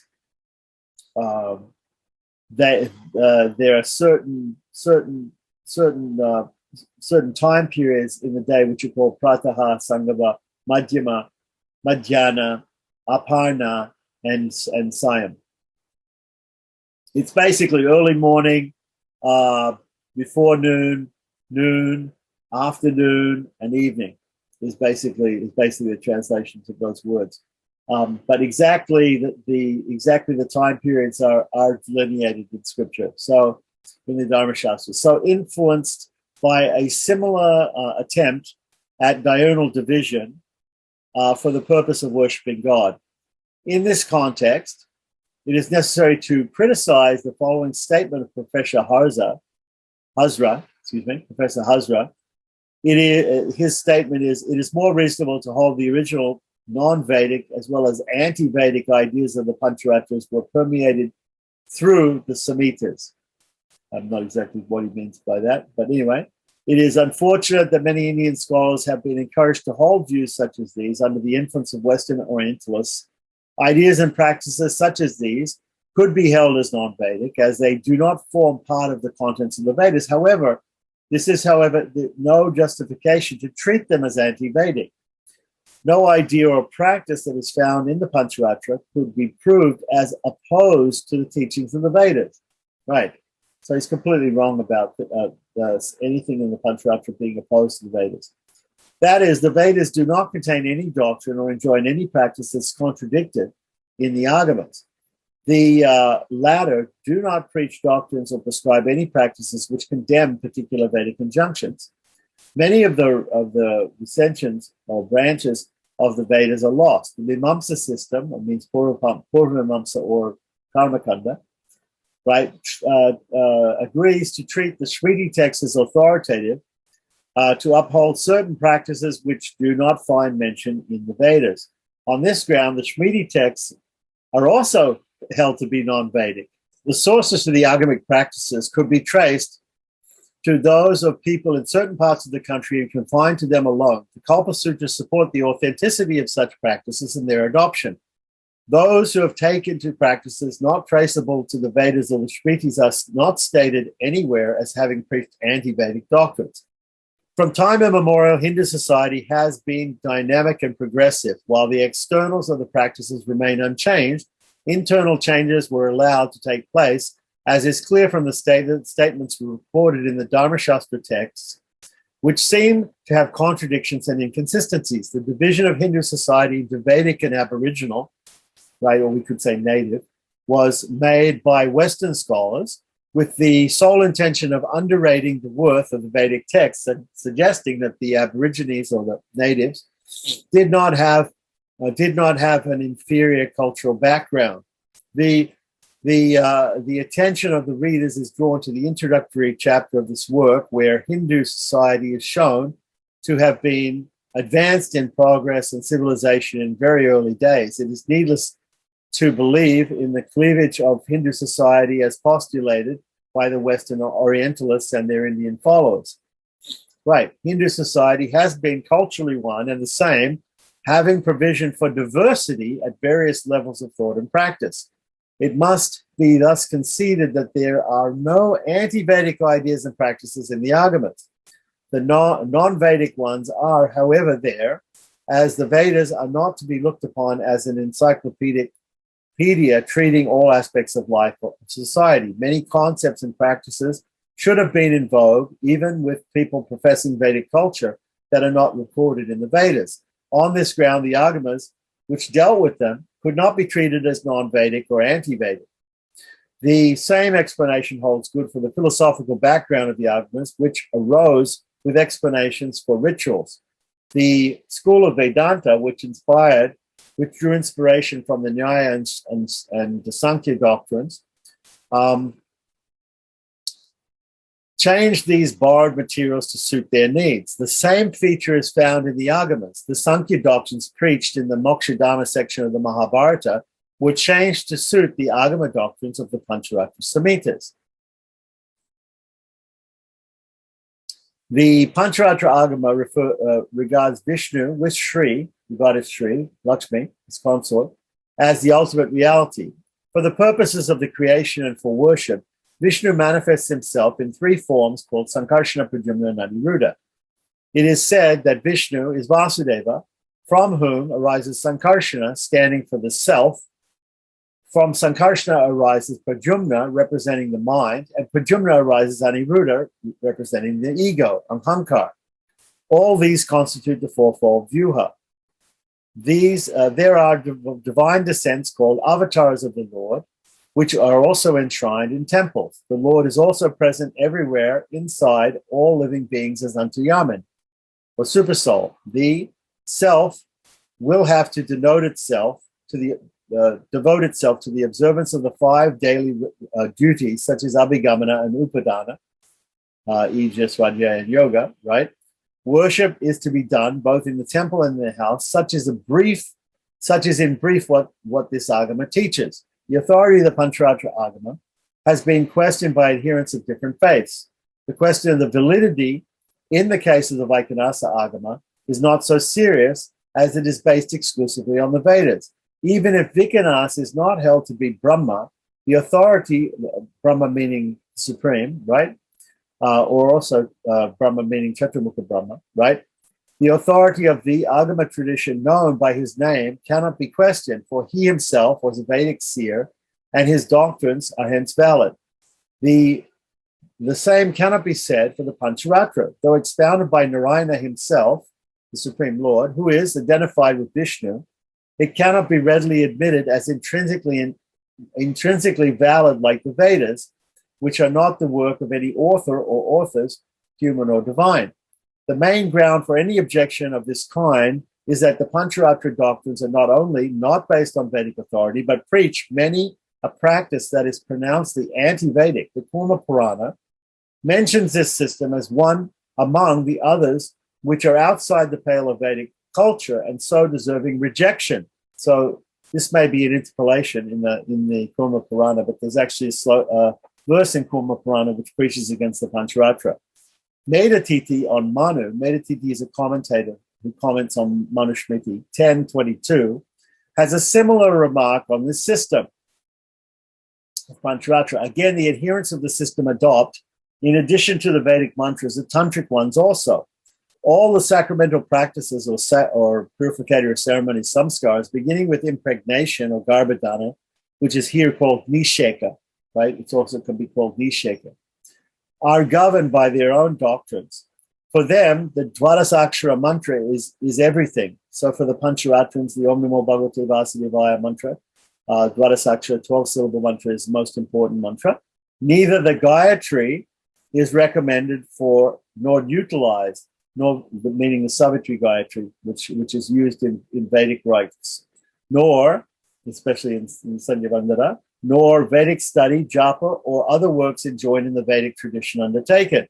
Secondly, the Panchasamskara, which is the Vaishnava initiation or the Pancharatric initiation, is considered as a sacrament necessary for initiation or diksha for anyone who gets to get qualified for offering worship to God. Brahmanas, Kshatriyas, and Vaishyas, the Trivarnikas, right, can get initiated into Vedic study through Upanayana. The Pancharatra tradition prescribes the Panchasamskara both for those who are Dvijas or twice-born and for the others, Sudras and women, who are not eligible for the Upanayana. The word Krita Lakshana in the first line quoted above from the Mahabharata Bhishma Parva, right? 66th chapter, 39th and 40th verse, right? Must be taken to mean one who obtains the marks of identity, and so must refer to one who gets identified as a sattvata by having the Panchasamskara, who has the marks of a sattvata, the Udvapundra and the branding of the symbols of Vishnu. Right? Cha, in Sudras Cha, right? Up above here we have the word Shudras Cha, it says Brahmanayer, Kshatriyer, Vaishyahi, right? Sudraischa, Krita Lakshanehi, right? So the word cha here, meaning and, can be said to mean also imply women. For women are not denied the Panchasamskara. We don't even have to say that because the words Brahmana, Kshatriya, Vaishya, and Shudra can include also the Brahmani, the Kshatri, the Vaishyi, and the Shudri, right? The Shudrani, right? They can imply the female forms of those persons, those classes also. So Sudras Cha can imply women, for women are not denied the Panchasamskara.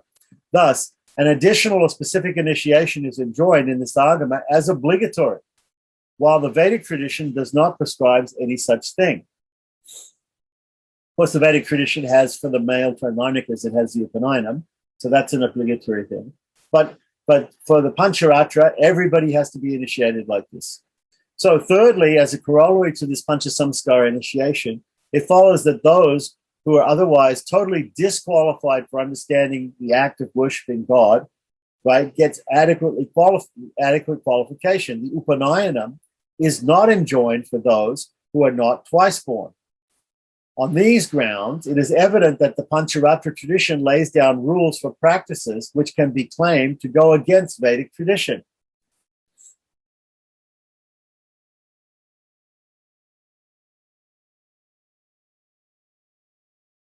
So, if Narayana himself has expounded these doctrines going against the Vedic tradition, how can he be justified in doing so, as he is thus contradicting his own statements, right? Because the Vedic statements are coming from Narayana, the Pancharatric statements are also coming from Narayana, right? And we have these statements that he has, like he has this Shruti Shmiti Mamaiva Gya, which means that the Vedas and the Shmitis are my commandments, right? Or we have Vaidescha Sarvair Aham Eva Vedya from Bhagavad Gita. I alone am known through all the Vedas, right? It's not possible to believe that the Lord would have preached the Pancharatra contradicting Vedic texts. So this is an argument, right? Fourthly, another argument against the Pancharatra system is set out in the Uttapatya Sambhava Adhikarana of the Brahma Sutras. So there's a particular Adhikarana or particular topic in the Brahma Sutras or Vedanta Sutras called Upatya Sambhava. So this section contains the following sutras. The Brahma Sutras here are given above. The numbering is given according to the Sri Bhashya of Ramanuja, because in the Vedanta Sutras, the numbering of the sutras is sometimes different, is definitely different between Shankara, Ramanuja, and Madhva. Okay? So the Agamas declare that the self, called Sankarshana, is born of Vasudeva. The mind, the mind called Pradyumna from Sankarshana, and the ego called Aniruddha from Pradyumna. So they're expanded like this, right? So this is a commentary here from Sri Basu. The self is neither birth nor death, right? It says in the Katha Upanishad also, Najayate Mriyate Vakarachin, right? Katha Upanishad 1-18. In the Agama passage cited above, the self is stated to have birth, hence the Agama of the Pancharatra system cannot be valid. So this is Shankaracharya has made this claim. This is conveyed by the Sutra 2.2.39, cited above. That the mind, called Pradyumna, rises out of the self-named Sankarshana cannot be admitted because the breath, mind, and all the sense organs are stated to have sprung from Brahman, right, according to Mundaka Upanishad.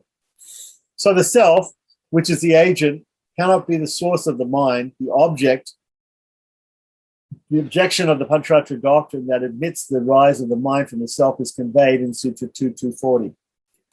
So, if the adherents of the Pancharatra system seek to interpret the rise of the self and the mind, as stated in 2.2.39 and also 2.2.40 here, right, by taking Sankarshana and Pradyumna as Vasudeva himself in his essential characteristic of knowledge, right, the impossibility of origination is not contradicted. That is, the objection stands undisturbed, right? So the point is that in the Pancharatric system, the viewers are not the self, the ego, and the mind and the ego, right? They are expansions of the Supreme Lord. And so they're equal to the Supreme Lord. They are Vasudeva himself. And so therefore, this whole objection is based on the Lord becoming the self, becoming the ego, and becoming the mind, like that. And that's not what it's saying. If all the four represent only Vasudeva, the rise of one from another cannot be admitted as also the plurality of divine manifestations, because they're all the same. This is the sense of the sutras this is the sense of the sutras 2.2, 42 to 45.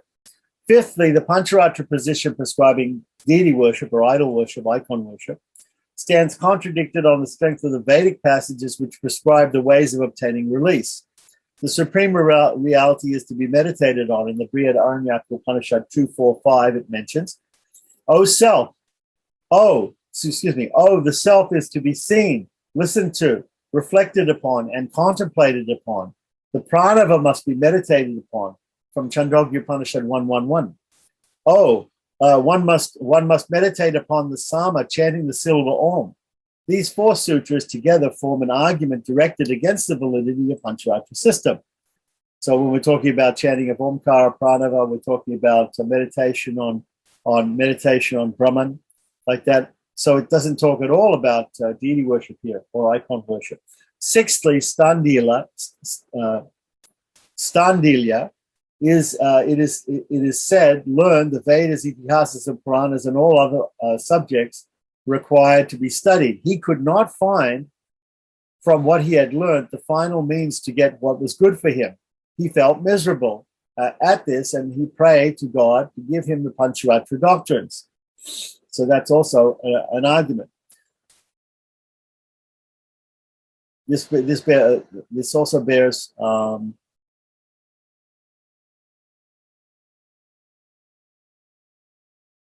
he felt miserable. This bears a close likeness to the treatment of a similar theme in the Bhoma Vidya Prakarana of the Chandogya Upanishad 7.1. So the foregoing passages reveal that Standilya had doubts as to the utility of studying various subjects. He could get full satisfaction only through the Pancharatra doctrines. This attitude of Standilya questions the usefulness of Vedic study, and as such, the Pancharatra doctrines should be considered as anti-Vedic, thus losing their validity. Okay, so this is another these are all arguments against the validity of the Pancharatra. Seventhly, the Pancharatra system is not included in the traditional list of subjects to be studied, according to Yajnavalkya Smriti. So, eighthly, the Pancharatra system is called Sattvata. Sattvata. What does this word mean? It is a system belonging to the Sattvatas, who are said to belong to a particular community called Vaishya, and includes Sattvata, Sudhanva, Acharya, and others. Those who are devoted to worshipping an idol or an icon or a deity and earning thereby their livelihood are called devalakas, right? So worshipping of a deity and earning your money by showing that deity, being a pujari, they're called devalakas. Those who, I mentioned this as a derogatory term before, those who do this work for livelihood without initiation are called karma devalakas, and those with initiation are called katpa devalakas. Both are unfit for any responsible work in religious rites. They are to be kept at a distance from enlightened society. There are two more kinds of devalakas, all of whom are not considered to be real Brahmins. So even if they're Brahmins, they're considered to be outcasts. They're like Brahma Bandhus. They're friends of Brahmins. In fact, they are treated as outcasts. Ninthly, what is offered to the deity, whether flowers or food, must not be taken by anyone and must be thrown away in water. Right? So this is actually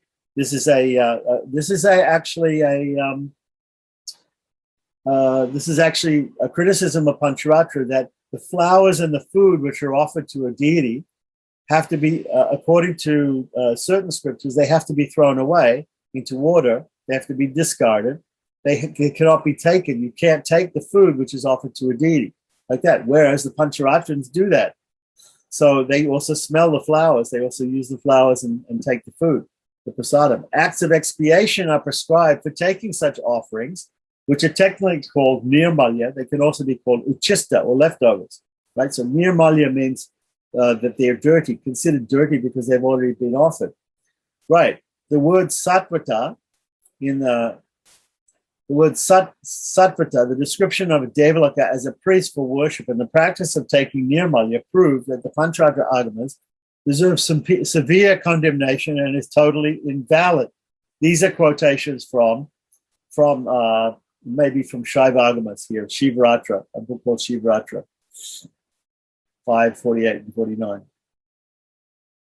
These were all sort of silly arguments against Pancharatra. Finally, the derogatory expressions found in the Vaikhanasa texts against the Pancharatra Agamas and in those of the Pancharatras against the Vaikhanasans, right, are to be taken into account while considering the question of validity. The Vaikhanasa, which is based on the authority of the Vedas, should be considered as not only valid, but also ancient, because the Vedas are valid and ancient. The Pancharatra Agamas, it is argued, therefore, right, must therefore be treated as of later origin and unauthoritative, right? So, but that doesn't necessarily follow that just because the Vaikhanasas are ancient and valid doesn't mean that the Pancharatras aren't ancient and valid also, right?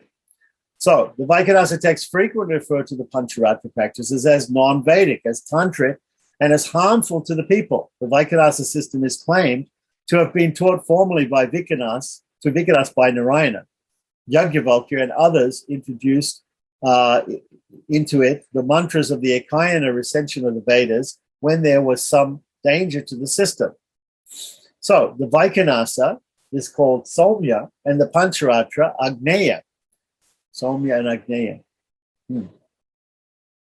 Right. The latter was revealed by Vasudeva, that is the Pancharatra, to safeguard the former. The former the Vaikhanasa must have been adopted for offering worship in villages and cities, in palaces and private houses. The latter should be confined to forest hills, the seashore, banks of rivers, and the confluence of holy rivers and the sea. So that's another argument. That system, which was adopted at first for excavating the ground for the construction of the temple, must be continued to be adopted for subsequent purposes. Okay, so that's a rule. So the rule is that if we have a temple and we perform the rituals of excavating and laying the foundation of that temple according to Vaikhanasa or according to Pancharatra, or the installation according to Pancharatra or Vaikhanasa, that same system has to be continued, right? Something probably which they didn't think of in ISKCON Tirupati when they asked the Vaikhanasic priests to install the deities in their temple, right? Because actually the rule is that you should, if you install a deity and open a temple according to Vaikhanasa, it should remain Vaikhanasa. Of course, we have examples of Ramanuja going and changing some temples, systems from Vaikhanasa to Pancharatra, and there was a reason for that, but we don't have to cover that here. So that system, which was adopted at first for the excavating ground for the construction of the temple, must be continued to be adopted for subsequent purposes. The other system should not be brought in any account.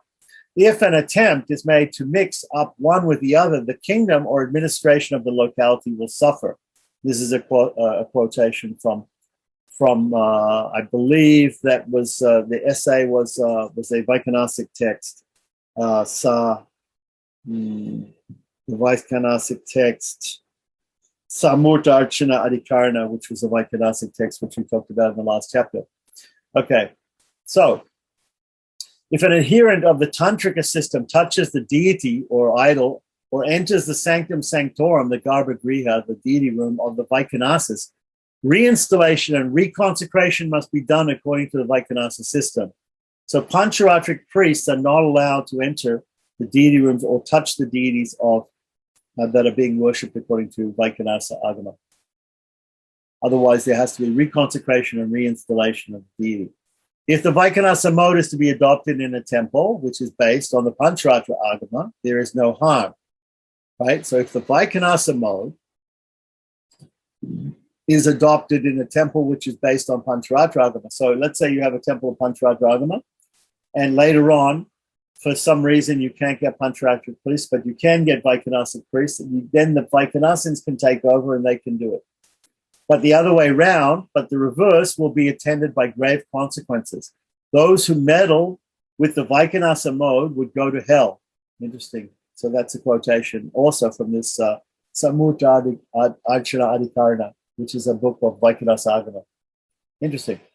So a person who offers worship to an idol or deity, right, icon, whether of Shiva or Vishnu, through the tantric mode is a Devalaka. That country will be prosperous where the Vaikhanasa system is adopted. Any other system, when followed, will not yield any result. The Lord is stated to favor the Vaikhanasa method and to like only the Vaikhanasas as his own sons, while those who follow the practice of initiation are his adopted sons. That's coming from 454. That's coming from Again, from the Samut Archana Dhikarana of the Vaikanasans. So in fact, the Vaikanasans are Garva Vaishnavas, and they don't have the initiation ceremony like the Panchasamskara, which so here, according to the Vaikanasa Agama, the pujaris of the archikas of who are Vaikanasins are considered the very sons of the Lord Vishnu, Lord Narayana, whereas the Pancharatric archikas are considered only his adopted sons. So that's the difference, according to Vaikanasa Agama. The Pancharatra texts, too, do not favor the mixing up of the practices enjoined by them with those of the Vaikanasa texts. So let's see now from the Pancharatric view what they think about all of this. So the Vaikanasa system is severely condemned as yielding misfortune and as ugly and impure. So we have these two systems of Vaishnava Agamas there are certain sections of them seem to be fighting against each other and really saying that the other system is not good. So this mode is there to be replaced by the Pancharatra system, right? And that's these are coming from Kalotra or PR. Kalotra PR. PR is the Pancharatra Raksha. Okay, so this is a quotation from a section of Pancharatra Raksha by Vedanta Deshika, and he's quoted this. Right, so the Vaikanasa system is severely condemned as yielding misfortune and as ugly and impure. This mode is there to be replaced by the Pancharatra system. In general, the rejection of the Vaikanasa mode of worship and their rules of purification, if the temple and the system of the worship are connected with their priests and practices, are found treated mostly in the Samhitas of the Pancharatra Agama under the heading of Prayaschita. So we can look and we can see that in the sections on Prayaschita. However, the Samhitas called the Ratnatraya, the three gems of Pancharatra, namely the Paushkara, Jayakya, and Sattva Samhitas, do not have such insulting references to the Vaikanasa system. So it seems like the older and the more authentic Pancharatras, right? For instance, these three, the Ratnatraya, Paushkara, Jayakya, and Sattva, don't mention. They don't speak badly of the Vaikanasa Agamas, but later on, because of the Vaikanasa Agamas speaking badly about the Pancharatra Agamas, in some other Samhitas, there's some enmity towards the other system.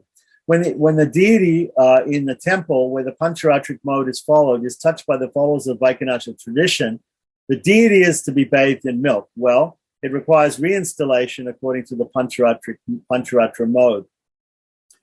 So what it's saying here, and this is a quotation from Paushkara Samhita or Parsh. Let's see. That's a quotation from Parameshwara Samhita,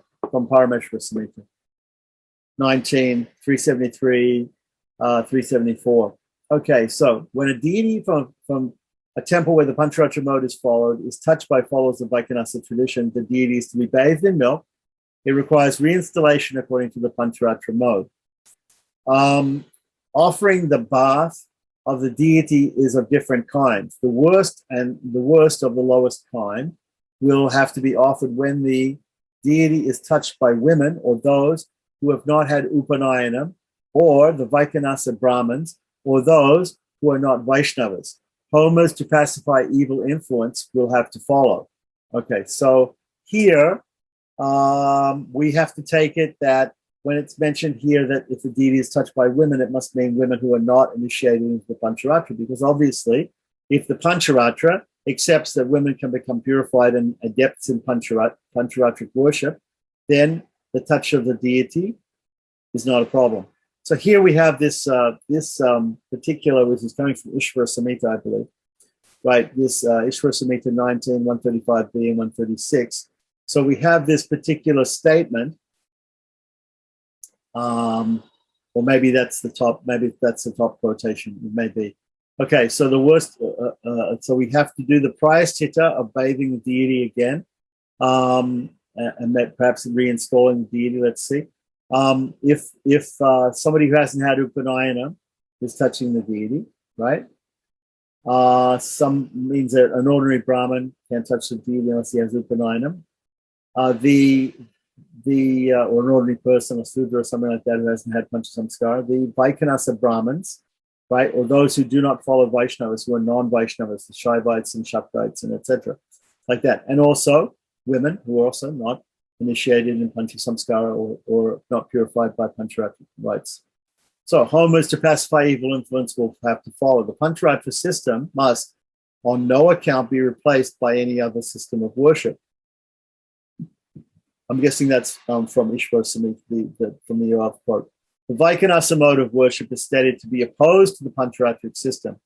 So we have that coming in Ishwar Samhita. So now we have Parameshwara Samhita again says, a priest who has had initiation in a temple according to a particular system must not attend to excavating the ground or other acts according to another. It is not proper for one who is a teacher or a priest to change the system in which he is a follower.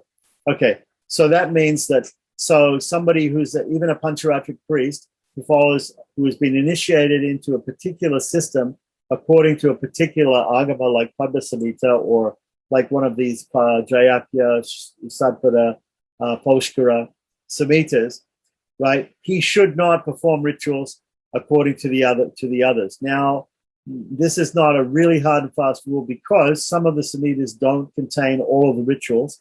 So when the Samhita that you're initiated into or following doesn't contain those rituals, you have to get them from another one, from another source.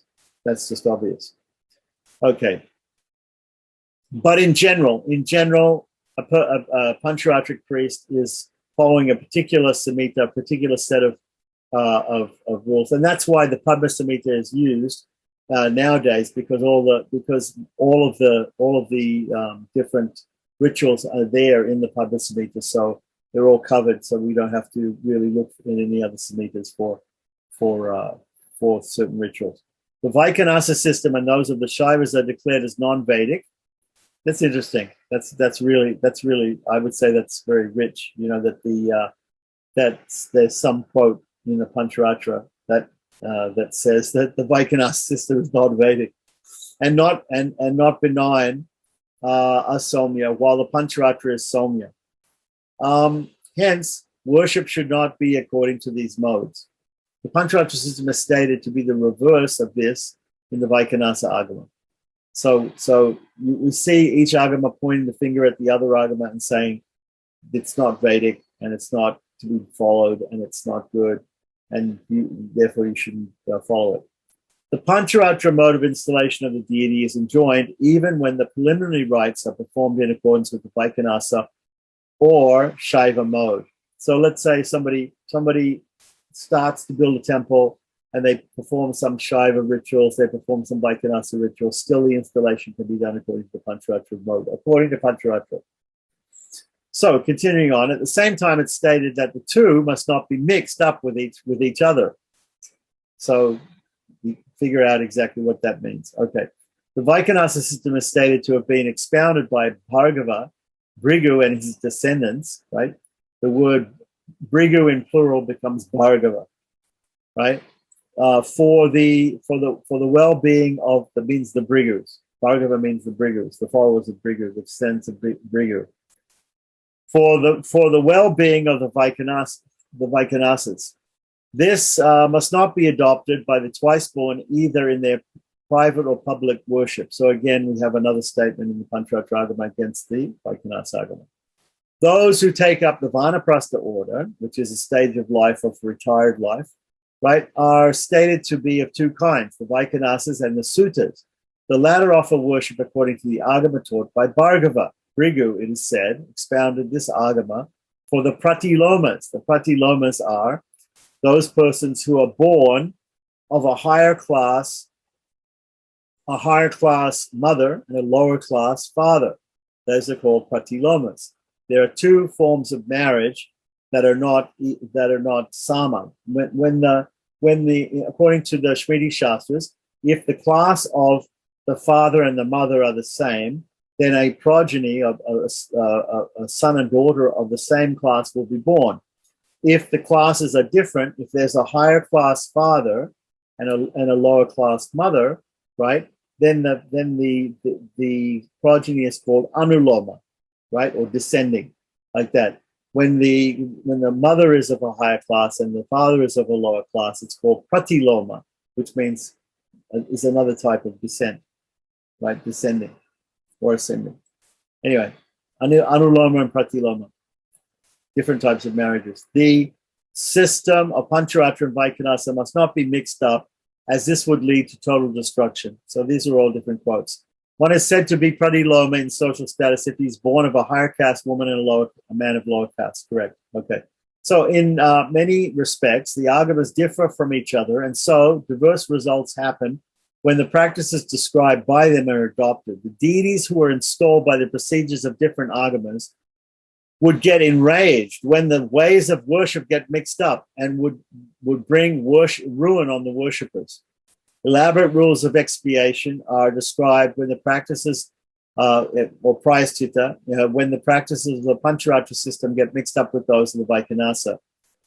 Thus, both the Vaikhanasa and Pancharatra Agamas prohibit the adoption of the practices prescribed in each other.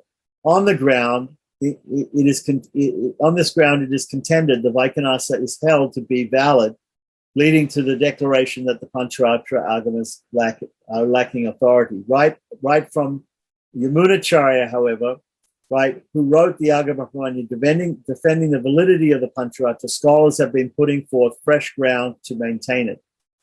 So the Pancharatra system was revealed by Narayana himself.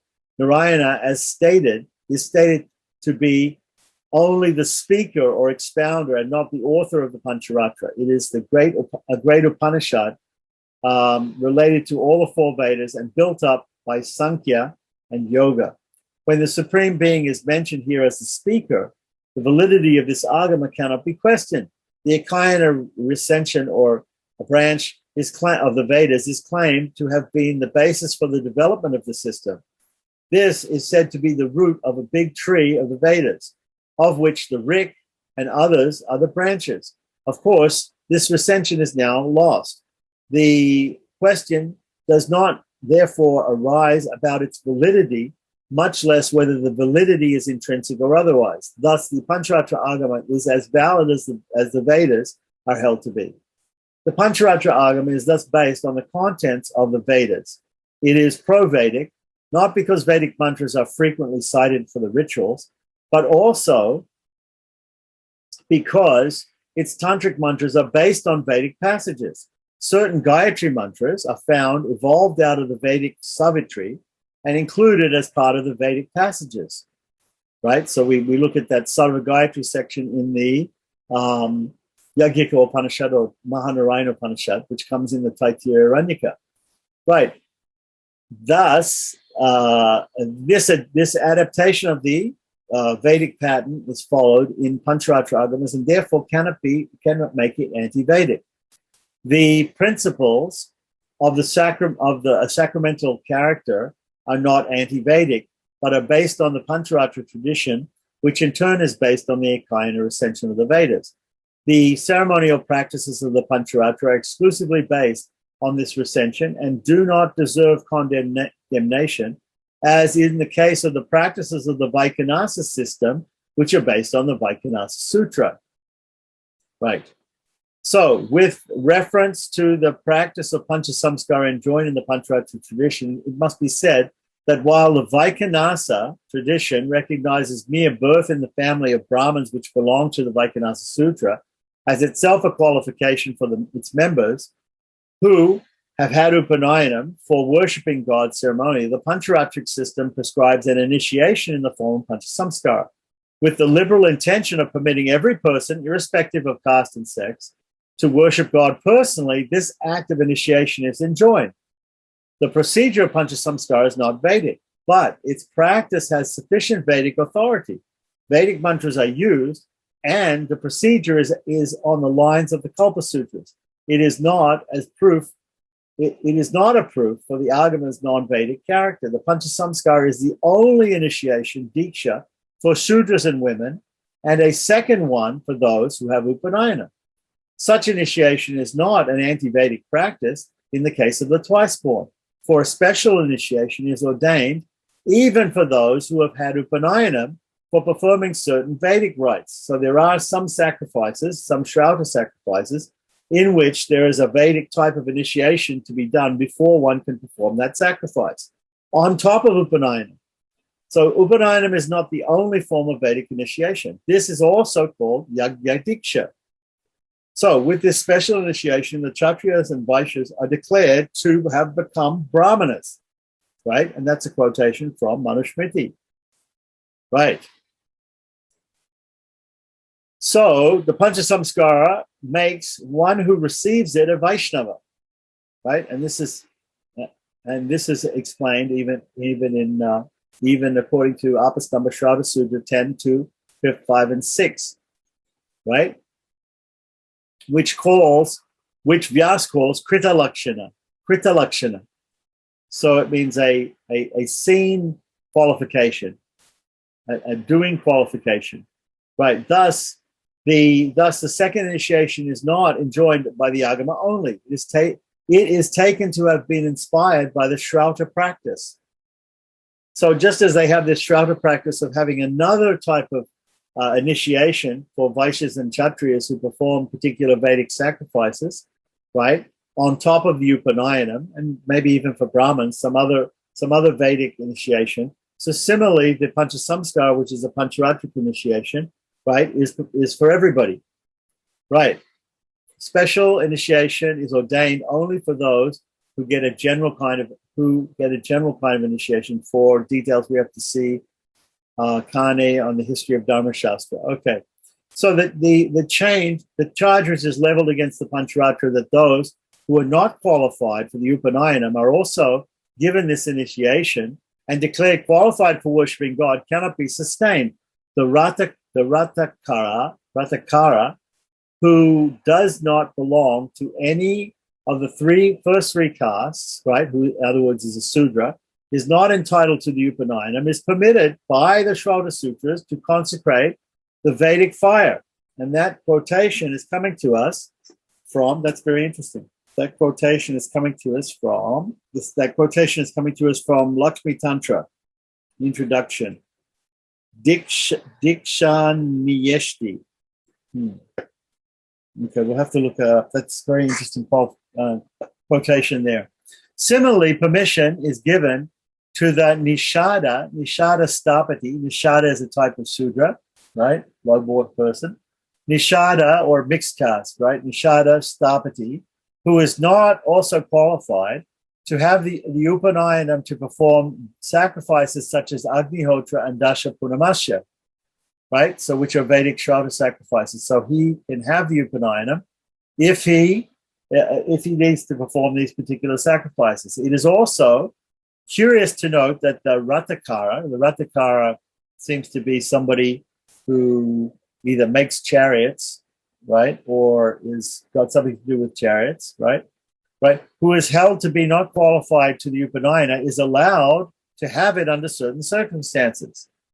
When viewed dispassionately, one can see the growing tendency of a liberal and broad-minded attitude in extending the application of the rules of the Kalpa Sutras. This is not conservatism, but progress. It is this tendency that is witnessed in the Pancharatra Agama. That the Pancharatra tradition is not anti-Vedic becomes evident from the creation of the Tantric mantras. No attempt is made to stretch the rules of the Kalpa Sutras beyond limits and deprive them of their sanctity and individuality. The Tantrika mantras are not really Vedic, but they could be treated as mantras. There are instances of even ordinary non-Vedic passages having been elevated to the level of mantras. Such passages find their place in the Vaikhanasa texts, also which are held to be Vedic to the core. The objections against the Pancharatra tradition, which are noticed in Kurma Purana, that verse in Kurma Purana, and elsewhere, should have been raised with a view to safeguard the Vedic traditions from getting mixed up with the Tantric ones. When God declared that Shruti and Smriti are his commandments and that he could be known only through the Vedas, what is meant is that the Vedas are the supreme validity and the Smriti comes next to them when it does not clash with their authority. Otherwise, the epics, Puranas, and most of kindred works would have to be treated as having no authority, because sometimes they contradict what is said in the Vedas. Like the Agamas, which was taught to the disciples of Ikaina on the basis of the teachings of the Vedas, the Pancharatra Agama too was revealed by God himself to sages. And as Vyasa put it, this Agama revealed by God represents the quintessence of the Upanishads. The validity of both Agamas cannot therefore be questioned. The Uttapatya Sambhava Adhikarana section of the Brahma Sutras forms part of the second chapter of the Brahma Sutras, called Aviroda, right? So about what is not Brahman. So here it is shown that the concept of Brahman was, as developed in the first chapter, cannot be controverted by any concept of any other system whatsoever. This must imply that this Adhikarana dealing with the Pancharatra system should be interpreted to prove that it is not authoritative. This is claimed to be presupposed by the author of the Brahma Sutras. The view of Shankara on this Adhikarana is contained in his Brahma Sutra Bhashya, which is the earliest available commentary. He interprets the sutras here as refuting the view of Pancharatra system, that the self called Sankarshana is born out of the supreme being Vasudeva. His objection is directed only against this doctrine. He admits openly that other aspects of this Agama are not to be refuted. This is because the Upanishads recognize this as self-manifestation, right? 465. That was a quotation up here. I don't see where the footnote is exactly. Okay. So, nor is there any objection to worship as prescribed by Abhigamana, right? Even if Sankarshana and others are to be treated as gods, then there will be four gods to be recognized, which goes against the Pancharatra tradition that Vasudeva is the only one supreme deity. If they are qualities, namely knowledge, etc., then this amounts to treating, for example, the name Sankarshana as a person and also as his quality. This position is inadmissible. Besides, Standilya is stated to have given up the study of the Vedas and taken to that of the Pancharatra system. This goes against the authority of the Vedas. Okay, so from this, it appears that Shankara is not against the Pancharatra Agama as such, except for the doctrine that the self, Sankarshana, arose from Vasudeva. From the name of the Adhikarana and the first sutras there, it seems that the entire objection against the Pancharatra tradition is based upon this contradiction only. This contention only. The Vishishtadvaita thinkers treat this Adhikarana as conveying not merely the objection to the Pancharatra tradition, but also the answer in favor of its validity. The first two sutras represent the prima facie view and the next two show that the Pancharatra Agama is valid. Yet there are certain Adhikaranas or sections of Brahma Sutras in the Brahma Sutras which are of this kind, in containing both the objection and the answer for the particular concepts and theories treated therein. The first sutra, 2.239, which refutes the statement of the Agama that the self is in the form of Sankarshana is born, is based on wrong premises. Right. It's wrong. Shankara's got it wrong. For this Agama does not state anywhere that the self is born. The self is not born, but emphatically declares that the self is eternal. These statements made in the Agamic text that the self, mind, and ego are born must be taken to mean that the deities presiding over these are born. That is, Sankarshana, Pradyumna, and Enumerated. Besides, this Agama passage must be interpreted like the Upanishadic passage, which says that he who has no birth is born in several ways. By birth, self-manifestation is meant. It does not mean that the mind and the ego are produced from the self, as stated in Sutra 2.240. For all these are stated to be produced from Brahman. Right. So Shankara has it completely wrong here in his understanding of what this means. The Sutras 2.241 and 42 could be taken to convey the Siddhanta, or the actual, the culmination or the final view, right? According to the Sutra 41, the objection to the statement that the self Sankarshana was born of Vasudeva cannot stand, as Vasudeva and the other three are only of the nature of knowledge and the origin of the world. That is, these four are only Brahman, the supreme, which is knowledge and which represents the original cause of the world. The words self, mind, and ego denote Sankarshana and the others, Pradyumna and Vasudeva, and Pradyumna and Aniruddha, who manifest themselves in particular forms. Hence, the question of the self getting birth does not arise. The very same Agama text which states that the self Sankarshana is born of Vasudeva and the mind, Pradyumna from the self, etc., declares that matter and the self are inseparably connected with each other, and that the self is known definitely as to be beginningless and endless. This passage runs counter to the one which refers to the birth of the self, and so the latter passage should be taken to mean that there is no birth of the self from Vasudeva, or from the mind from the self. Birth must be taken in the sense of self-manifestation, right? As is done in the case of the Taittiriya Aranyaka 3:13:1 below. Ajayamano Bahuda Vijayate, right? Which we know is chanted in the Purusha Sukta. Regarding the Sutra 2.2.42, it must be noted that it is interpreted differently in different systems of thought. The particle cha, or the word and, it does not have any additional sense of argument, but can only the sense of objection or contradiction to what is contained in the previous sutra. It is claimed to mean that what is taught in the Pancharatra Agama stands contradicted. This contradiction should rise only from the Vedic passages as referred to in the sutras 2.2.39 and 40. Such passages as Chandogya Upanishad 1.1.1 and Brihadaranyaka Upanishad 2.4.5, which we've already seen, enjoin meditation as a means for getting moksha. This was given as a refutation of Pancharatra, because Pancharatra worships deities and doesn't talk about meditation or chanting of Omkar. Yeah. The Pancharatra texts, on the other hand, prescribe God, worship of God, primarily in the form of a deity or an idol or icon. Hence, a contradiction to this Agama prescription is held to be found in the Vedas.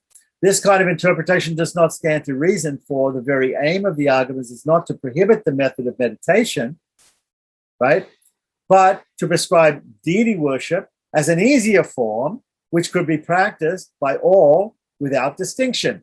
So even if you're not able to meditate, you're still able to worship the deity.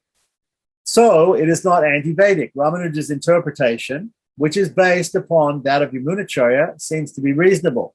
That the self is born is contradicted by the Agama text in the sense of Sutra 2.2.42.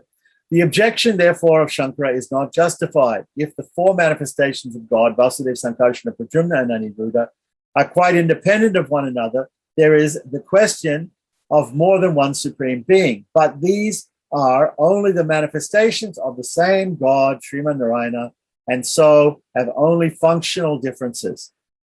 Right. The other objection, which is based on the adoption of the Pancharatra Agama by Standilya, is not also tenable, for Standilya did not question the validity of the Vedas, right? So remember, Standilya was said to not have been satisfied by the Vedic system, and therefore he took to the Pancharatric system and attained success. He could not obtain satisfaction from the Vedic system, which is an indication that he had difficulty to get it or to do it. This does not suggest his irreverence towards the Vedas, right? And as such, the Agama tradition is not opposed to the Vedic tradition. Hence, no objection could be raised against the validity of the Pancharatra Agama on the basis of this adhikarana, of this particular point, which aims only at silencing the objection that was entertained against the validity at the time when the Brahma Sutras were composed by Badarayana. It's interesting to note in this connection the views of some other schools of thought on this adhikarana of this part of the Brahma Sutras. Bhaskara, who is a Beta Vadian, right, like Yadava Prakash, but a little bit different from Yadava Prakash, Bhaskara the exponent of the Beta Beta Vad, treats all the sutras in this Adhikarana as directed against the validity of Pancharatra Agama. While interpreting Sutra 2.241, he questions the propriety of taking the self, mind, and ego as the self, and notes that the episode of Standili is directed against Vedic authority. Now, Madhva, the exponent of the Dvaita school, takes a different attitude. His Adhikarana, this Adhikarana is, according to him, not directed against the Pancharatra Agama, but against Shaktism and Shaivism. The rise of the world from Shakti cannot be admitted, nor should Devi, Tripura, or Tripura Sundari, or Bhairavi be treated as the source of the world. Shiva also is not the cause. If knowledge is held to be the cause, then that itself, being the supreme reality, could be admitted to create the world.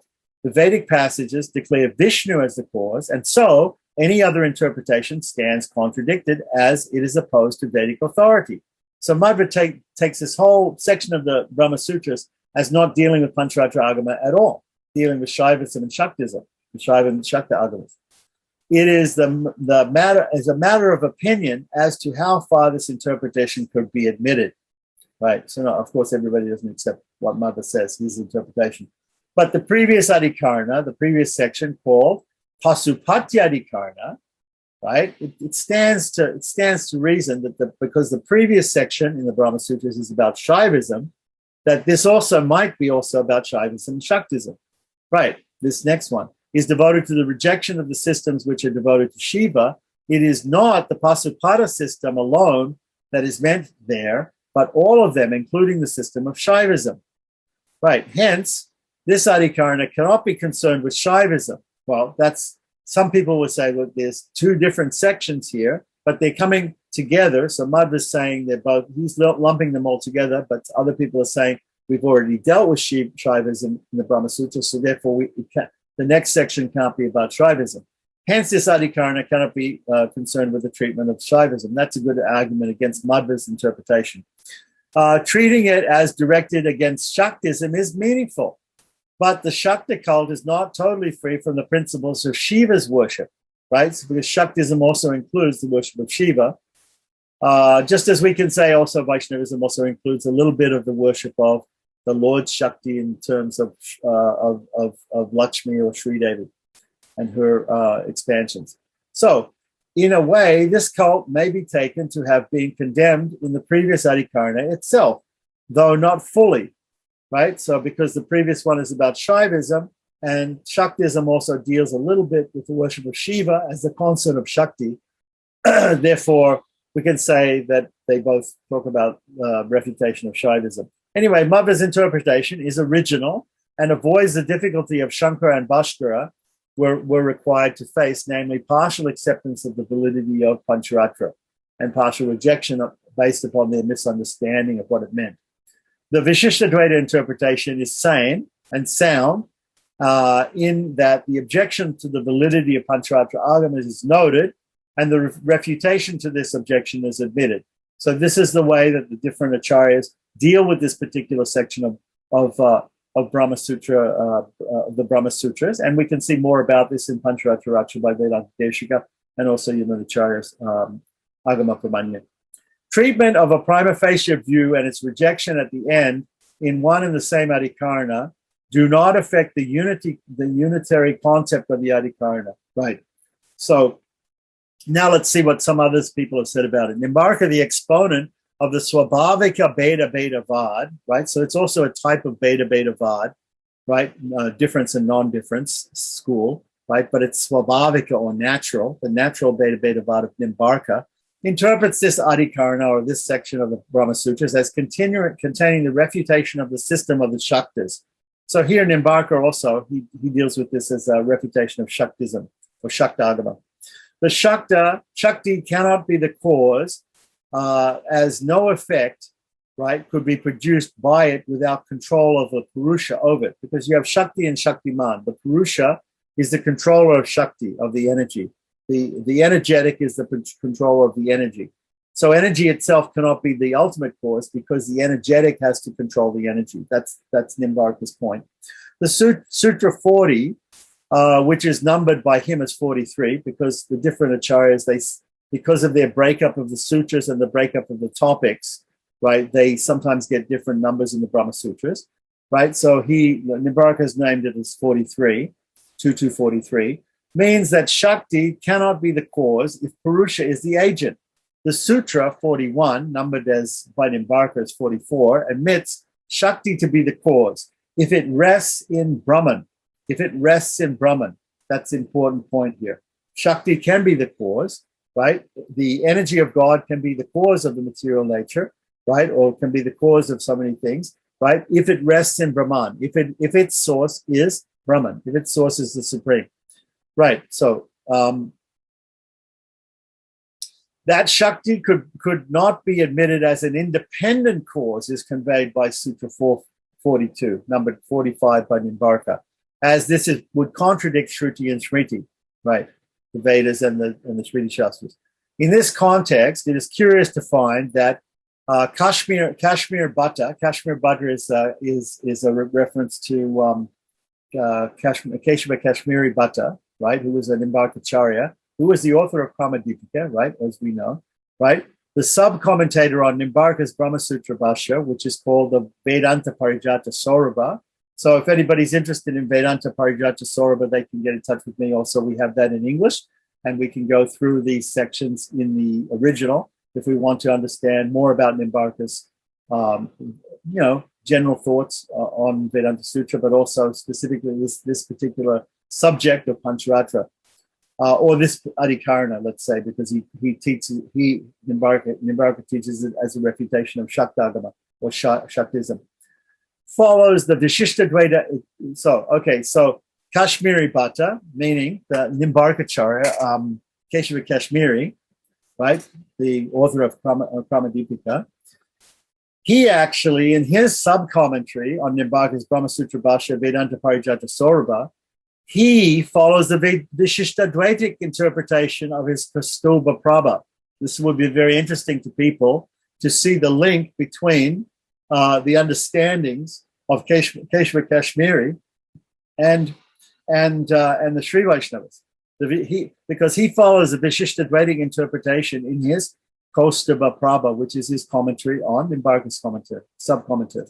Nimbarka thus follows the line taken by Madhva, right? But Keshava Kashmiri, his sub-commentator, follows more the Vishishtadvaitic version, the ideas of Ramanuja, Vedanta Deshika, and Yamuna. Now, what about Vallabha? Vallabha is the founder of the Shuddha-dvaita, or purified non-dualism school of Vedanta. Notes that this section of Adhikarana is against the school of the Bhagavatas. He calls the Pancharatra the school of the Bhagavatas. He holds that objection is taken against only one aspect of the Pancharatra doctrine, namely the rise of the self, Sankarshana, from Vasudeva, which was Shankara's misinterpretation, right? While interpreting Sutra 2244 according to his numbering, right? So we don't know exactly which sutra he's referring to here, but according to Vallabha's numbering, it's 2244. He writes that the objection against the Pancharatra cannot stand, for all the four viewers are of the form of knowledge and the origin of the world, which is exactly what Ramanuja said. Objection would, however, be valid if all are to have absolute independence, right? Which is, again, what Ramanuja said, that if Vasudeva, Sankarshana, Pradyumna, and Aniruddha are four actually independent gods, right, then that will be valid. But it's not valid because they're all just manifestations of each other. As regards to the objection raised here on the passage of the Agama, which mentions the birth of the self, Sankarshana, from Vasudeva, it is difficult to understand what made the exponents of the schools, which are opposed to the spirit of this Adhikarana, ignore the passage in Taittiriya Upanishad 3.13.1. While the word, right, so we already described that. While the word Jayate used there is not objected to with the reference of Brahman's birth, objection is raised when it is used with reference to the self, right? So in other words, the word Jayante means to take birth from. But Jayante in this sense means just simply manifest. So Vasudeva manifests Sankarshana Pradyumna Ruda. By taking and the self is by taking the sense of the root jani as standing for pradurbhava, it is quite easy to note that birth only means emergence or manifestation. Only what already exists will have its appearance. Similarly, the root nas, meaning adarshana, right, which was not seen, denotes disappearance and not destruction or annihilation. So, as such, when the self is said to be born, what it means is that it has been in existence before its appearance. It appeared, right? But it was in existence before its appearance, which is possible only when encased in a physical body. Hence, Sankarshana is a word used to refer to a deity who has emerged from Vasudeva with a body, and also to mean the self, jiva, which it controls. It's a controller of the jiva. So, it is in this sense the following passage is required to be understood. Regarding the objection that the Pancharatra Agama is not included in the list of subjects which was intended to be studied, it must be understood that the list enumerating 14 subjects in the Yajnavalkya Smriti 1.3 is not exhaustive, for there is another list which mentions 18 subjects, adding 4 more, namely Ayurveda, Dhanurveda, Gandharva Veda, right? So medicine, archery and war knowledge, and singing knowledge, and Arthashastra, the science of making wealth or knowledge or knowledge of business. Itihasas are also included as a type of knowledge, right, as a subject. Similarly, the Agamas are to be considered as a subject of study, and their absence from the list does not declare their invalidity. The word Satvara did refer to the Vaishya tribe, which became elevated in social status by the birth of Krishna in it. So Krishna took birth in the tribe of the Yadus, right? Vaishya. So why? But it came to denote that the Pancharatra system, and hence lost its pejorative sense. Satvara, right? The validity of the system does not lie merely in its name. It is the doctrine that proves its validity. Therefore, the word Satvara is derived from in more than one way, so as to make it deserve the name of the system. One of them connects it to the word Sat, which means Brahman. Sat means eternal, the eternal one. Those who believe in it, or Sat, the supreme, the eternal, and do worship for it, are called Satvantaha. Their system is called Satvata. The second way of explaining it is by taking it as delighting those who adopt it. The third way of taking the word Sat is in the sense of the supreme being. The word Satvata may mean a despicable person in its conventional sense. When it can yield another acceptable sense through etymology, the latter sense should be preferred, particularly when the conventional one could be left aside. Otherwise, the word acharya, which is grouped here, acharya meaning teacher, right, along with the word satvata, should mean a low-born man, while the conventional sense of a learned man is to be preferred. The word devalaka refers to those who are not initiated according to the Pancharatra rites and who worship the deities like Rudra. Sometimes it's used in that way, like that. And we saw also that those persons who were devalakas who were not, there was also called karma devalakas, and there was another one called, which was an initiated devalaka, which was if he was a Pancharatran. But here, he's just using the word devalaka by itself as a person who is worshipping some deity, but not initiated into Pancharatric rites. That means he's not worshipping Vishnu, so he's worshipping Rudra or some other deity. Thus, there's no stigma attached to the priest who offers worship in the temple according to the Pancharatra tradition, because we really can't call them devalakas, because really the word devalaka means a person who hasn't been especially that karma devalaka, right? Means a person who hasn't had the pancha samskara. And hence invalidity could not be admitted to the Pancharatra system on this ground. Nirmalya. Now, here's the point about taking prasadam and taking the nirmalya flowers of a deity. Nirmalya is prohibited to those who not devoted to God, according to a statement here that would be from Manusmriti, and which is quoted in Agama Pramanya. So if you're not devoted to God, then you're not supposed to take that nirmalya. But the nirmalya, or the prasadam, or the leftovers from the worship of God, sandal, unguents, and others which represent nirmalya are applied to the holy idol or deity of Vishnu and become purified, and food offerings also. Thus, they purify the devotees of Vishnu who take them. So it is sinful to refer to it and the food offered to Vishnu as in degrading expressions, like the word nirmalya and uchista. So we shouldn't refer to prasadam as nirmalya and uchista. Now, technically, we sometimes use the word nirmalya because we want to take the garlands and the flowers which have been used up the day before and take them off the altar. So in that case, it's called nirmalya. When these are offered to Vishvaksena, right, or other devotees, they become defective as nirmalya. Okay, so after offering them further to Vishvaksena, then they have to be thrown into water. So when they go around and they do the Baliharanam and they offer the rice, afterwards that cannot be taken, because that is the secondary leavings by these other devatas or Vishvaksena says. And so could not be partaken before being offered to Vishvaksena or by devotees of Vishnu. Hence, the Pancharatra Agama does not lose its validity for prescribing the partaking of nirmalya. Right, so let's see that thing again. When these are offered to Vishvaksena, they become defective as nirmalya, and so they could be partaken before being offered to Vishvaksena, or separate from being offered to Vishvaksena by the devotees of Vishnu.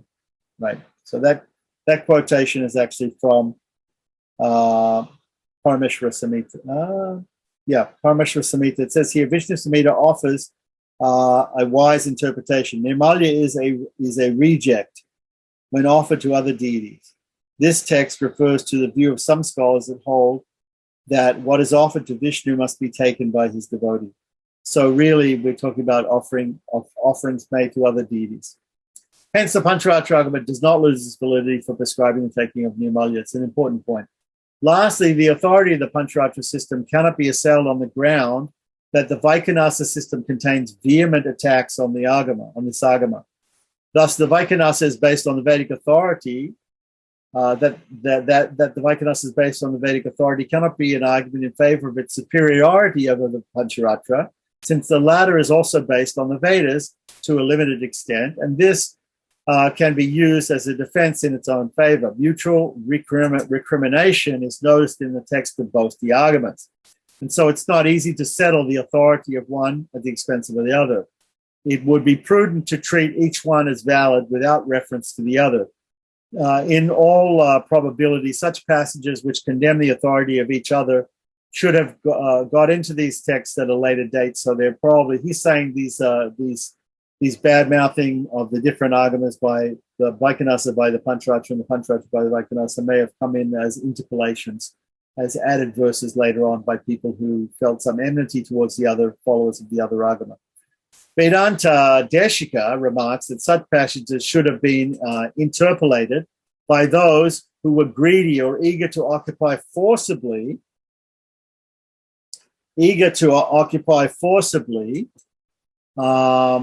each other's place, and thereby were keen to taste the sugarcane of pleasure, or by bachelors who were degraded priests. Okay, well, that's interesting. That's apparently from Pancharatra by Vedanta Deshika. So we have to read that in context and see what he actually means by that. It's possible to offer some kind of defense for this mutual attack. Each system is anxious to speak of itself in the highest praise. Naturally, to achieve this, it's required to throw mud at the other, right? Here, serious thought need not be bestowed on this question. One of them must not be unduly extolled, ignoring the intrinsic worth of the other. Such indulgence in mutual accusations is not confined to these two agamas. The Vedas too contain passages which illustrate this tendency. And so we have some examples of that, right? The sense of this passage is as follows. It's an utterance. There is a passage technically called Kumbha, which takes the form of giving instruction for good conduct. And an illustration of another passage, the Rik cited, is of a general nature. The Gita and Kumbha given above are treated as particular riks. All the three are metrical and are of a definite length, and so are held to be without limits. So there's another Yajus, one from a couple of quotations from Taittiriya. Samhita is a Nigada, which is stated to be the nature of addressing another. Then there's the Artavads or explanations, which are referred to here as Vritavak, and he gives an explanation from Taittiriya Brahmana 3531. The Yajus, Nigada, Vritavak together constitute one whole and are treated as the Yajus itself, but formulation here is not regular, and so it is said to be not within a particular limit.